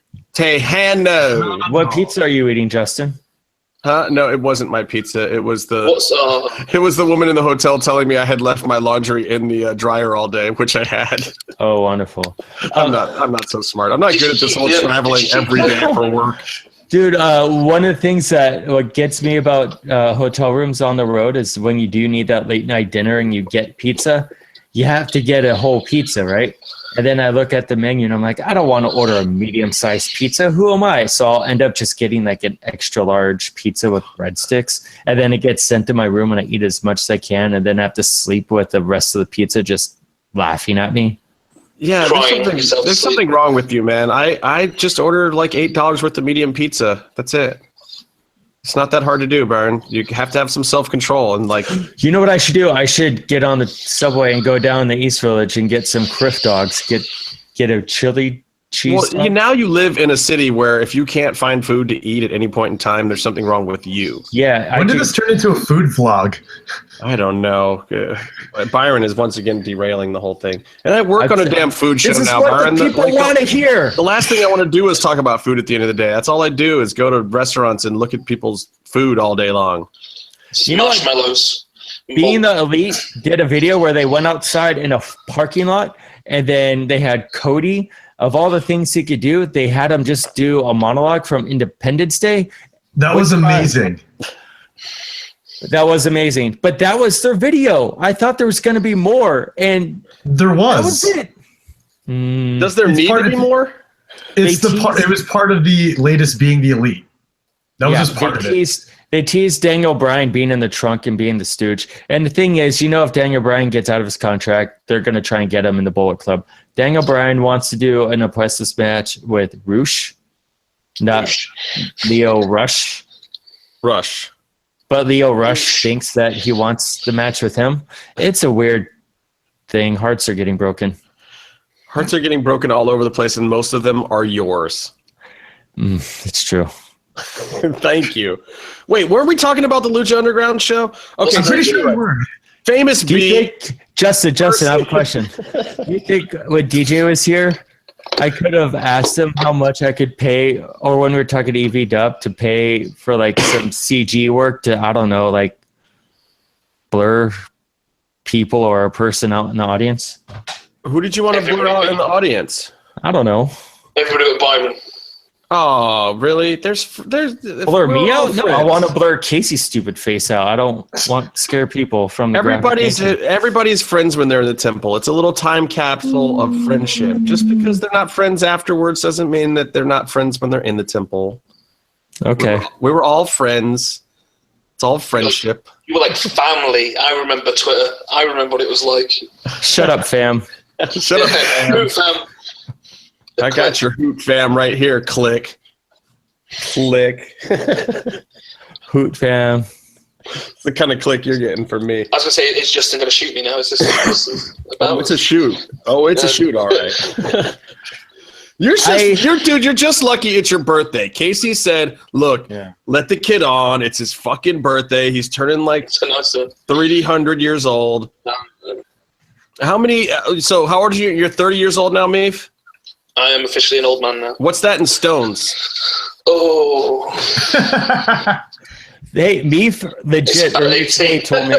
Meef said to me with a straight fucking face, one of the many things he said to me, which makes him crazy, is that he says, I'm in my 20s.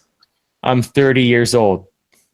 In America, because you guys are behind me.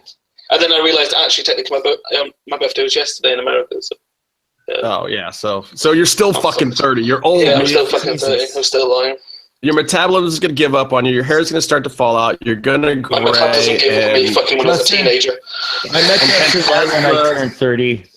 It's true. Everything is downhill. Life sucks. Your friends and the people who love you stop loving you, and everything hurts. I thought you said 30, not 3.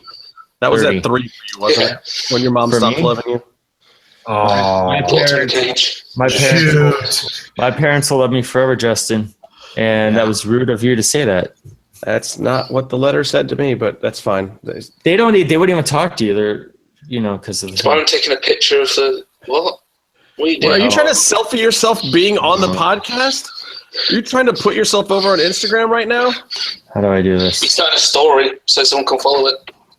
Why do you want me to leave your picture on the screen so you can get a picture of yourself, Byron? Is that what's going on here? Look, so. Famous B and Dr. Wagner versus Tejano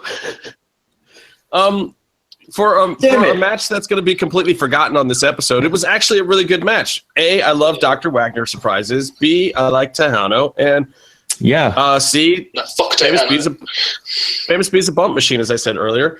And Brenda. Brenda is not that bad. Brenda had a microphone on during this match, I believe. Well, she always has a microphone on, doesn't she?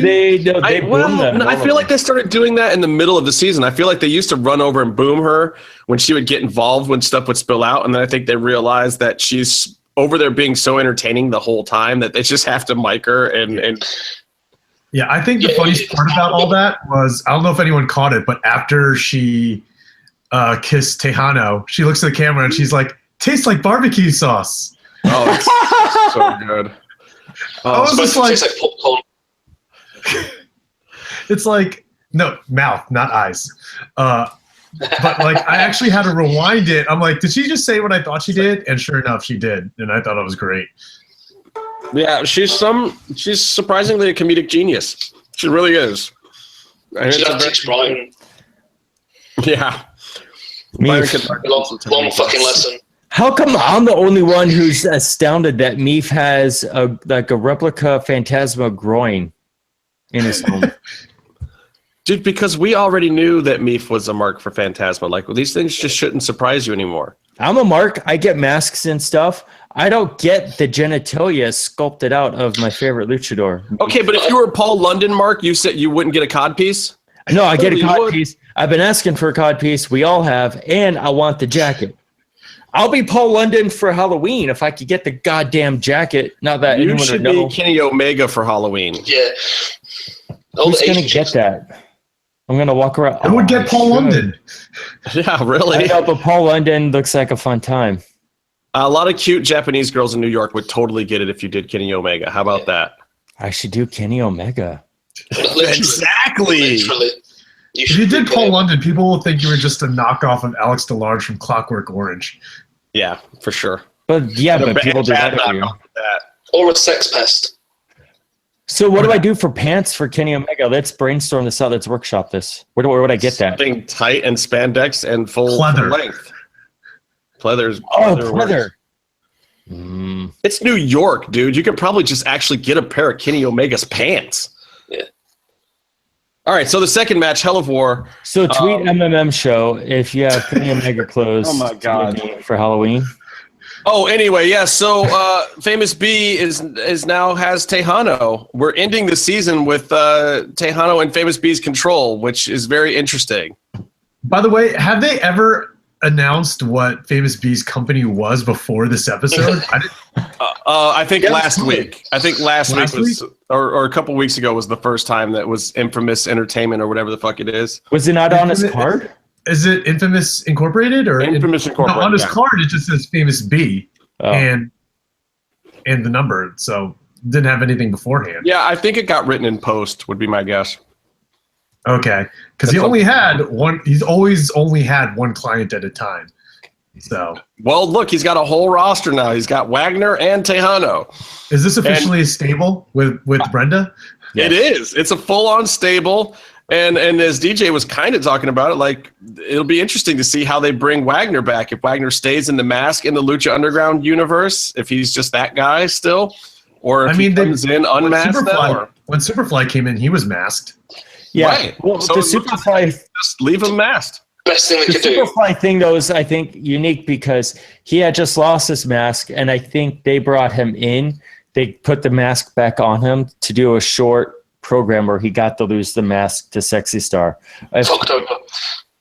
What do you mean? I think it would be awesome if Wagner came in with the mask on and they just used it as an excuse for another mask match for an previously unmasked superstar. That would be hilariously awesome. How much do you think he would charge for a second mask match? Probably the exact same price. He's not been paid for the first one, I don't think. He's like, just give me a goddamn house. The thing is, what they should do is have him be Limo Guy. And just Limo Guy's back! no sell the fact that he's Wagner or... Just have him be as the unmasked guy. Limo Guy is back. Yeah. What do you mean Limo Guy's back? I thought Limo Guy was gone when he took the claw off. And then we saw him in the episode we didn't do a show. Limo Guy's back in a goddamn limo. Limo Guy didn't have the claw the first time we saw him either when he was smoking the cigar. He was Mr. Claw. Was he trying to do... That's why we made Mr. You're assuming it's the same limo and the same guy both times. And the same claw. Why are we calling him Mr. Claw instead of the Cigar Man from X-Files? No, we were calling him Limo Guy, and then we switched to calling him Dr. Claw when we saw the Claw. Yeah, but maybe it's back to Limo Guy again. Maybe they're not the same person, Byron, is what I'm saying. There could be more meetings than just one person. Do you think Arnold is the father of the baby? Melissa's baby? Yeah. It's Phoenix's. It's going to come out on fire. Phoenix, not Phoenix. He's from England. We only let him on the show to say things like Phoenix. That's how don't blow it. He stayed in Tennessee. It's Phoenix. If you ask him, he'll tell you it's Phoenix. That's how... He really can't speak English that well either, me. He's pretty good. No, he's good at English. He's good at English. No, he's good at speaking words that are English, but making them sound correct is a whole other story. T-shirt, $35. He pretty much just tells me how much things are, and I go, okay, just take it. Just take my wallet. So. What a mark. Do you know who smokes cigars and is Lucha Libre? Arnold Schwarzenegger. Ultimo Dragon. Flippy shit? Big Rick. Ultimo Dragon. It's not Ultimo Dragon. I know, but it'd be so good if it was, because I love Ultimo Dragon. You know, it should be Okada. Oh. Can you imagine if it was? Okada is the real world champion. J-Man and I saw him. Some other people were there. I was there. It's not Okada. It was fun. Did you just turn up for Cody Rhodes? Yeah, he fought Cody Rhodes. It was a good match. Cody's getting better and better. I need to see his match against Suzuki. Anyways, it was a good match. I'd say thumbs up. Okay, so the spots that I like. Well, first of all, you know it's Ultima Lucha when Tejano flies over the ropes before I leave that first match, because Tejano actually did an over-the-rope dive, and I was like, whoa, what the fuck is going on here? You know what else was fully decked out in his Lucha Underground gear. Yeah. He had Lucha Underground, themed gear. I was going to say, Jimmy, but I guess you can finish the thought. I mean, and that was it. That's all you get, but that was still worth it. So... I don't even know where to start with the Hell of War match. Like, do I start at the whack-a-mole spot at the beginning? That was super awesome. It starts off, but all three times that I saw that spot, every single time when Dante pops his head up, I'm like, this is stupid. Why is he doing this stupid thing? And then it plays out, and it's awesome. Every time I get suckered in. And his running moonsault made it even better. That was just like, oh my God. And I'm pretty sure they did the whack-a-mole spot several more times, but I think they only showed it once on TV. They did only show it once because the whole crowd was yelling whack-a-mole because he was sticking his head up. But I think they thought it was too much of a flippy indie shit comedy spot to stay in the match that way. But I mean, because you just see his head pop through once and the chair slam, and then the whole crowd's going whack-a-mole, whack-a-mole. Yeah, because he stuck his head through different rungs each time.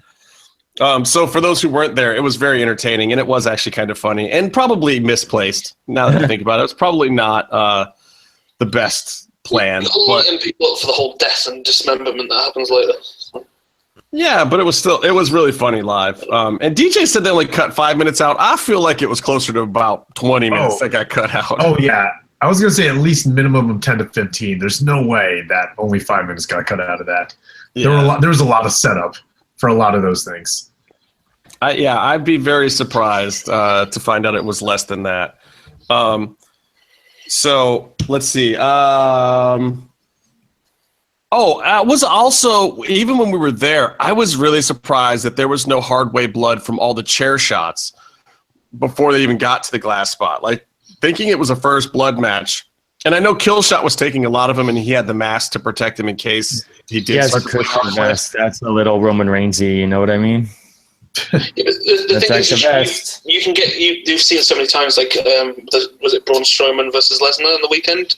Like, they don't even know how he happened, but he got cut under the eye. All you need is to catch it on a glove or a piece of material. So, like, first blood matches always, to me, have been a bit stupid, unless it's in a WWE environment where they generally, they avoid everything and then just blade. Well, it was pretty impressive with some of the shots and some of the spots that they were doing, even with the ladder and stuff. It was like, yeah, dude, one of these guys, especially with the scar tissue that AR has, that guy has a lot of scar tissue that can open up pretty damn easily. So I was honestly surprised that they didn't fucking bleed sooner. But look, they got to the glass spot, and it was pretty fucking sweet. What was the other one? Oh, the leg drop from the stands over to the chair on the apron. And Byron, you know how much Byron hates apron spots, and that was right in front of where we were sitting that day. That was awesome. I thought Byron, you were going to cuss him out. I thought you were going to be like, "You sick fuck! Why would you do that?" Everything goes in that match. They're the Spanish fucking fly. Yeah, I'm pretty sure it was after that spot that it's one of the times they showed me, and like the angle from where I saw it was like you could see the crunch of Killshot's head. It was nuts. It was fucking brutal. And then there was like, I think there was one point where AR tried to do the standing springboard low main pain and almost bit it, but still pulled it off somehow. Like, he totally botched the spot, and they still got it. Like, I think Shane just threw himself into it anyway. And Fox his one foot slipped, but he put all the momentum in his other foot and still pulled it off. It was amazing. Like, I've seen people botch that way before, and they usually just kind of go down to the ring apron and then do something else, or do a DDT or something, or a suplex back in the ring. Well, I think the problem with that was it was a double springboard. It was a springboard from each of them. So if one of them messed it up, the other one couldn't really recover. It was really great. Yeah, I mean, how someone didn't die off that was quite miraculous, to be honest with you. What's that? Which one? How someone didn't die when they went over the rope, and it was basically like a brain buster almost. Like because they went to the outside, but they hold on, so they both like a slinky.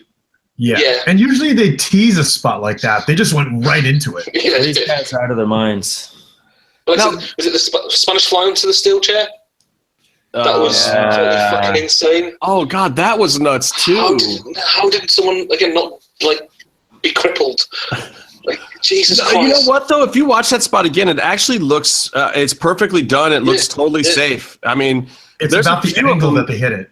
Yeah, there's a few of them where it looked gnarly, but it was actually those guys actually worked pretty safe considering how ridiculous this match was, and you could tell that the planning was there for all these spots. Is probably why. But this is what I was saying to DJ when I said I'm pretty sure AR Fox could teach these guys the stunt guys how to fucking do their job, because I'm not being funny. Like when he jumped up to the Spanish fly, and he slipped as well, didn't he? one of the Spanish Flies, and so like all that needed was that spot to just be a slip, and someone's not walking again.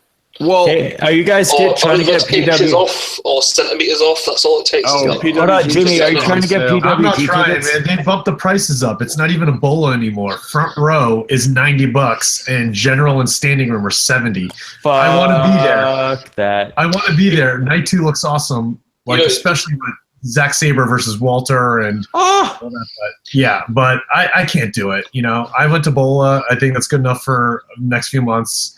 Maybe whenever the next event after All-Star Weekend is. How effing hot was it in there for Bola? Like, I was actually genuinely worried that you guys might die. Like, somebody might die. I was only there for night 3. The first 2 nights I heard were pretty bad, but I actually brought a mini fan that I hooked up to a mobile battery pack, and that thing saved me. Yeah, the Valley was so brutal. Of course, all that talk about should I get tickets or not get tickets, and I didn't get tickets. I didn't think I would be there. I was in the Valley that night, that whole weekend. You probably could have walked up and gotten standing room. I thought about it. They're still doing that? They do it occasionally. They've just been super cool with it. As long as you show up, you wait, and you're like, hey, I know you guys are sold out, but can I just get standing room? Oh, no, I thought about it, but then I went out on my balcony and smoked a cigarette, and it was like 106 degrees at night that first night. And I was there's no way I want to walk up the street and go to Bola. Fuck this. The thing is you could just walk in anyway and they'd let you sit up front row, because didn't that happen like every night? Not if you're Mil Machetes. If you're Mil Machetes, you definitely can't do that. No, he even had a ticket. They didn't want him to do it. I know. That was a fucking fiasco. Yeah. But I couldn't survive without that fan, and I think it's ironic. I mean, it's not really a spoiler since it's in the teaser, but one of the other guys next to me actually had his little fan, and Pentagon took it and used it in the match, which was amazing. That's not what you want. You want that fan back. Like, fuck you, Pentagon. He got it back. Oh, did he? That was great. I mean, it was kind of broken, but it still worked. Hey, that's even better. In terms of the bowler thing, the price-wise, you guys would love the UK, because like we had the Fight Club Pro, the guys who have like Cam Callahan and Pete Dunne and Tyler Bate. They did a Dream Tag Team Invitational, which is wrestle Angelica, Jack Evans, the Lucha Brothers. But like when they did that, front row was £25, so it's $35, and like the first night they had was the Elite versus the UK Strong Style, which is like a mega really in terms of the guys are all on WWE, and basically that was I think £30, so like again $40 front row. And but that's pretty much how it is at all the indies. Yeah. Everywhere else. I mean, even with the top level guys, it's just PWG, and they get the money, so they're just going to keep driving it up because they keep getting the money. Well, I think that Southern California wrestling is just in a boom, so everything's priced up. PCW, Championship Wrestling from Hollywood's tonight in Hollywood. Like, they're actually in Hollywood for once. For once in a long time. Yeah, and they're charging $30 a ticket. I'm like, $30 a ticket for Championship Wrestling from Hollywood? That's pricey.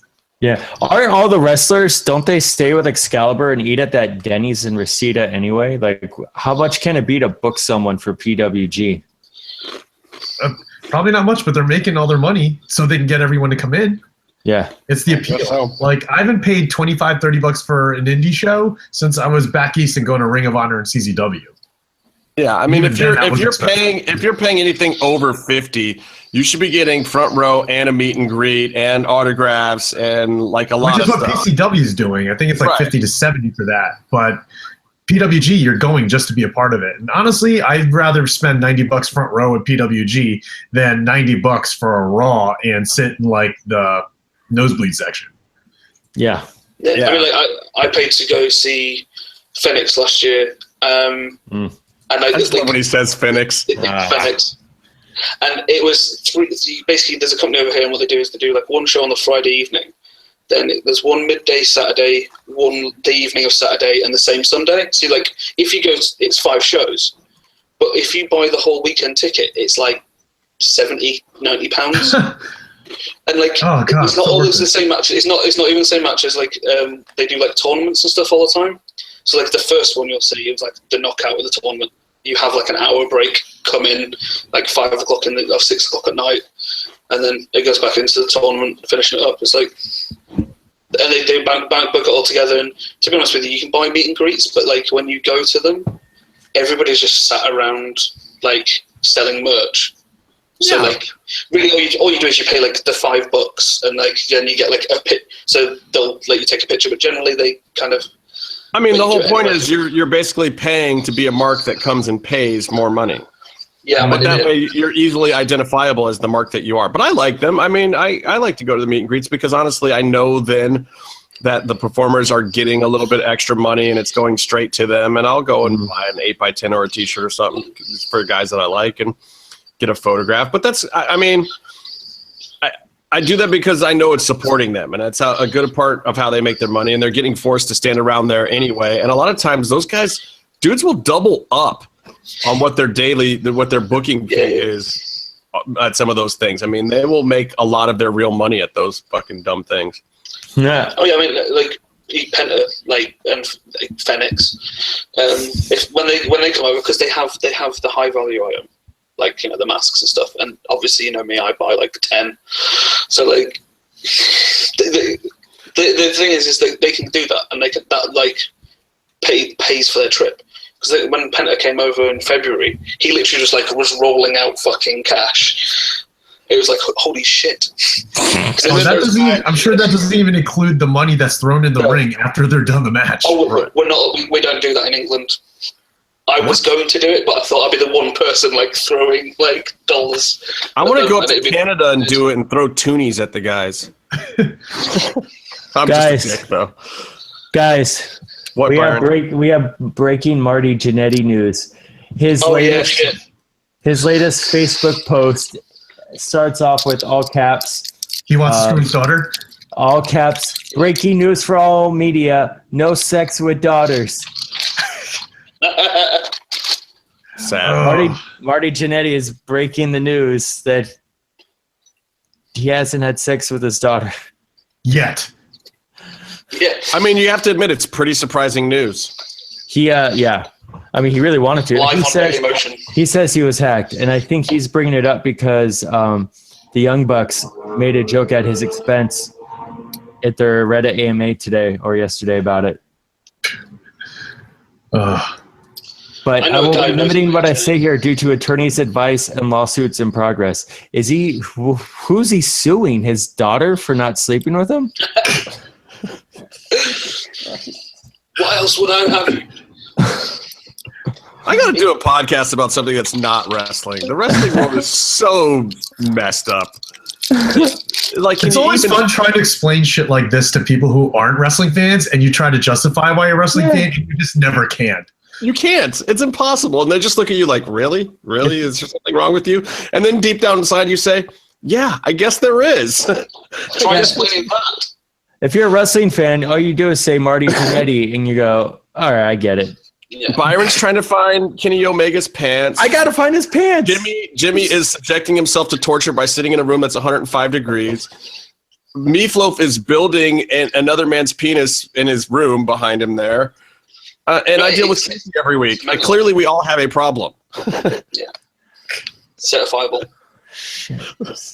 More than certifiable. And it's almost all wrestling related. It absolutely is. Anybody else got anything they want to say about this episode of Lucha Underground? It was fucking insane. Yeah, it was just fucking good. I like to think I think it's funny that like if you noticed like before the Hell of War match started, there was already blood on the canvas. Yes. Because the Hell of War match was the end of day one. So non-spoiler, if you weren't at the temple, you can kind of get an idea where the rest of Ultima Lucha goes. Yeah, and I think one of those is next week too. So yeah, enjoy. There's going to be some fun ones. Now, I had teased this a long time ago when we talked to Evie Dub. I was going to ask. There is one match coming up that I find to have been absolutely dreadful, and everyone is going to be surprised when I finally say what that match is. Evie Dub knows what it is. I told him, and he was like, "Really?" And I said, "Yes, that match was a stink bomb." So Let's see if you guys can. Was I sitting with you guys for this match? Because I don't even remember anymore. I don't know, and I can't say. I can't. No. I'll give it away if I say what I was. I texted you. All right. Yes, it's that one, Byron. Yeah, I bet it also. It's worth it, but it's not a good match. That's all I can say. I don't want to say anymore, but you can't. You can't. We'll talk about it. We'll have our chance. We'll have our day. Where do I get Kenny Omega pants? I'll find you a guy. Don't worry. Oh my God! I mean, I don't want to pay Mark prices for pleather pants. You pay Mark prices for masks. I haven't bought one since my birthday, and the Rey Mysterio mask after that, and the Parka mask. You know, I have the mask maker hookup in Mexico, so I can always, ask around. What's the hookup? You go, can you make me a mask, and literally pay them money? Yeah. And pretty much anybody that you ask says yes, and then you just get something in return or nothing, and they run off with your money. Oh, we got to make MMM show masks, dude. I'm working on it. You're working on it. I was talking to Meef about it 5 months ago. I made the picture, didn't I? I made the design, didn't I? You guys go ahead and make the bootleg one, and then I'll just shut that shit down, and then I'll make the real one. It's already happened. I've already made the bootleg. Are you sending a cease and desist? Yeah. Wait. Speaking of which, how did that go over with Thunder Rosa? We haven't talked about that yet. Yeah. She loved. Well, it was really weird because, I know I've said to you before, like I've been missing like where I'm from, and like where I'm from is like 400 miles away, which is like 3/4 of England. So I went back up home, and she was wrestling in what can only be described as a social club. So It's like an old Victorian building, so it's all real nice carving, but it had like some there's like a political party pub below, and like we're talking like billiards kind of style. So you had to go around the back upstairs, and it was like a functional hall on top. So it was a very strange venue, and I paid £8 for front row, but it was generally like kids, and there was like no real name talent on there other than Thunder Rosa. And there was one kid who was there who was ridiculously good, and I was meant to actually talk to him and try and get him to like watch some like Flamita and Phoenix and some other guys to kind of make his career better. But yeah, you should definitely watch Flamita. Because like he like where they had the ring was like where you would have like the band stage, so like you could step off the stage onto the ring apron. And it was like a good 2-3 foot away from it, but he took a proper dive over the top and just like really nailed it. But yeah, it was good. She's a wonderful lady, is Mel. Well, I'm glad you got to finally meet her. We love Mel. She's always awesome and whatever she's doing. She loved the shirt. She literally like the first thing she did was like stick it on and walk around with it. So she was awesome.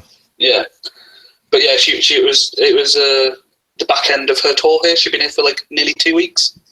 Yeah, I mean, she was on like British television, and she worked a bunch of shows. I mean, she fucking went over and did the deal. She was really touring. What's that? She didn't have I don't think she had a lot of shows. She was here for like a month. In reality, like I think she came over the beginning of September, but she managed to get on Lucha Britannia, which I don't know if you've heard of. I did after that. I mean, that was the first, when she did it was the first time I'd really heard of it. So she does Lucha Britannia, which is like they do not burlesque. They do burlesque shows as well, but like the Cirque du Soleil stuff, and they have like the champion Cassius, I think his name is. He was like a gay wrestler who's their champion, and they're really cool, like a company doing alternative stuff. And one of the guys who runs like Lucha Vavoom is out in LA. Yeah, it's that kind of style. And one of the guys who runs Mass Republic Europe, he goes there quite a lot. So like it was good for her to get there, because I think that'll be like one booking that she'll definitely get more all the time.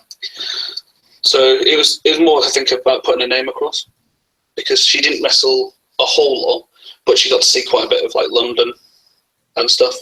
So but like she came up from London to go to a place called Batley, which is just outside Leeds. Leeds is remotely a big city. And then basically she drove all the way back down to London to then go to Scotland. Jesus. Which is a 10-hour drive. Yeah, yeah, but man, she's not unused to being in a car for 13, 14 hours to do that kind of shit. She's crazy for doing it, but she does it. And it was a lot more relaxed because, like she was, like I said, there was days between the wrestling, I think, in most of it. So she had some chill out time. But wrestling shows in the UK, there's not like every day like going to be a wrestling show around. So it's quite difficult. I hear a video game. Yeah, I hear it too. Is it me? It's not me, is it? It was me, I think. I think it was my wire. But yeah, she enjoyed the t-shirt. I did tell her it was bootleg as fuck, and you'd get her a proper one. It was authorized bootleg though, for the record. Yeah. We couldn't get the official one ordered and sent to her in the appropriate amount of time, so we got Meef the official logo and some, and some stuff so he could actually get her shirt, which is awesome. So Meeflip actually is now a clothier for Mass Mats and Mayhem show. Clothing international clothier. Mass Mats and Mayhem Europe. That'll be me. I want to see the paperwork. I want to see your business logs for the merch of ours that you're pushing. I want to make sure that we're getting our cut. I'll get some Vistaprint cards printed off. mmshop.co.uk. Exactly. Have I lost all the chat? I have, haven't I? Yeah. Oh well. Yeah, are we still live? My screen died back there. We are, but we won't be for very long because I do have a couple of things I have to go and deal with. But yeah. Oh, and I have to head out for Korean barbecue. So. Ooh, that's you son of a bitch! We got done talking about food. Fucking Korean barbecue, motherfuckers. Hey, thanks to everybody who watched my show, Gear Dogs. This is the official Doghouse T-shirt over here. Get your merchandise from Cultured Customs. Anyway, ratings were up last week, and the ratings were up last week. So thank everybody for watching, and hopefully they watched this week too, because it's one of my favorite episodes. And then there's a couple more left, so please keep watching because I want to stay gainfully employed, just like DJ and everybody else in the TV business. It's hard out here for a pimp. Please watch my show Mondays, 10 p.m. Discovery Channel. Yeah, watch. They don't have Discovery Channel in the UK. No, we do, but like I was just saying, it doesn't necessarily come out at the same time. Oh, probably We're not. usually Yeah, 6 months behind, and they probably changed the working title of it. Well, it's called Gear Dogs over here. It's on the Discovery Go app. It's on Motor Mondays on Discovery Channel at 10 p.m. East Coast, which is God only knows what time for everyone else in the world, but Byron knows when to watch it. When's your show on, Byron? My show is on Saturdays on DIY, 10 p.m., 9 Central. Our season finale is this Saturday, I believe. It's really good. You're going to see the whole house. You're going to see the party. You're going to see a lot of really cool stuff. Wow, man, I feel like you just finished building that house. That episode's already coming that soon, huh? Our finale is just happening. Then I'm probably going to go back out in November and start it all over again. Man, you need to tell the DIY people that they need to get on Sling because I can only watch your show when I'm back home in LA, which sucks. What about you guys? You guys got anything else to plug? Don't let Byron talk anymore. You just get the DIY app on your Apple TV like I do, then use your parents' cable password. Oh, jeez. All right, now I'm muted, Byron, so you can plug. I guess I'll plug my thing. Thor Ragnarok comes to theaters and cinemas on November 3rd. Nice. Yeah, I'm excited about that as well. It's actually my favorite one this year out of the 2 that we've done, so there you go. Also, props to Taika Waititi, awesome director, hilarious guy. So it's going to be a really good movie. I'm looking forward to Black Panther. Just saying. Oh, that's going to be the hotness. I'm telling you right now, that is awesome. Saying. That's going to be the shit. Come February, also coming to cinemas, Black Panther. What about you over there, Mr. Meatloaf? What are you going to plug? Your birthday? Phantasma? Phantasma, yeah. Everybody should support Phantasma. He's a good guy. He is. He's a really good guy. So, and he's going to be a fucking champion if they ever let him fight Johnny Mundo 1-on-1, but they don't want to without Cross. You mean Johnny Impact? Yeah. Johnny Impact. Yeah, I didn't even watch it. I had it on behind me for a while there, but I never watched it. So I guess I'll have to watch that match later. I can't differentiate between Priestley and Kevin Cross. Only the collar. I can tell the difference now. You know this man is a murderer, right? He's going to kill you. His name is Killer. He lives in Vegas, too, where he knows where holes in the ground are that he can just bury you in and no one will ever know. Desert as far as the eye can see. He knows I'll take a suplex off him anytime. Oh, my God. You have a death wish. All right. Well, Lucha Expo is only like 332 days away. So, everyone. Coming right up. I'm not actually going to reach 31, so there you go. Figure out what you're doing for Lucha Expo next year, guys. Let's make a trip out of it, especially if there's no Lucha Underground, which better come back, damn it, before DJ has to get some other job and then he's unavailable. How do you make a show without DJ and Roach? You're not going to make dude, DJ could have 2 jobs and he would still write all of season 4 of Lucha Underground. He would find the time. I mean, Roach found the time last year when he was doing fucking Big Brother Over the Top and Big Brother and like all his other shit, like, and he's got a baby now. Like, those guys will find the time. I'm sure they'll all find the time. Where do I get a Kenny Omega shirt? ProWrestlingTees.com. In time for Halloween? Hot topic. If you order it now, it takes like a week and a half, 2 weeks. Yeah, it's not. That's not the hard part. It's or go to a Hot Topic. Oh, well, where the fuck's a Hot Topic? I'm in New York. If you're gonna be Kenny Omega, though, you should just do the buy online with no shirt, right? Yeah. Like Byron's floppy tits. Do a push-up and buy some spandex, motherfucker. And on that note, I gotta head out. I drink the same protein breakfast shake that Vampiro drinks, you motherfucker. Oh my God. What's the point? Right, Jimmy? Jimmy and I are on the same training regimen as Vampiro. A legend. So until next time, stay calm and stay in the mix. Stay in the mix. Stay cool. Stay calm. Beef. Stay cool and stay in the mix.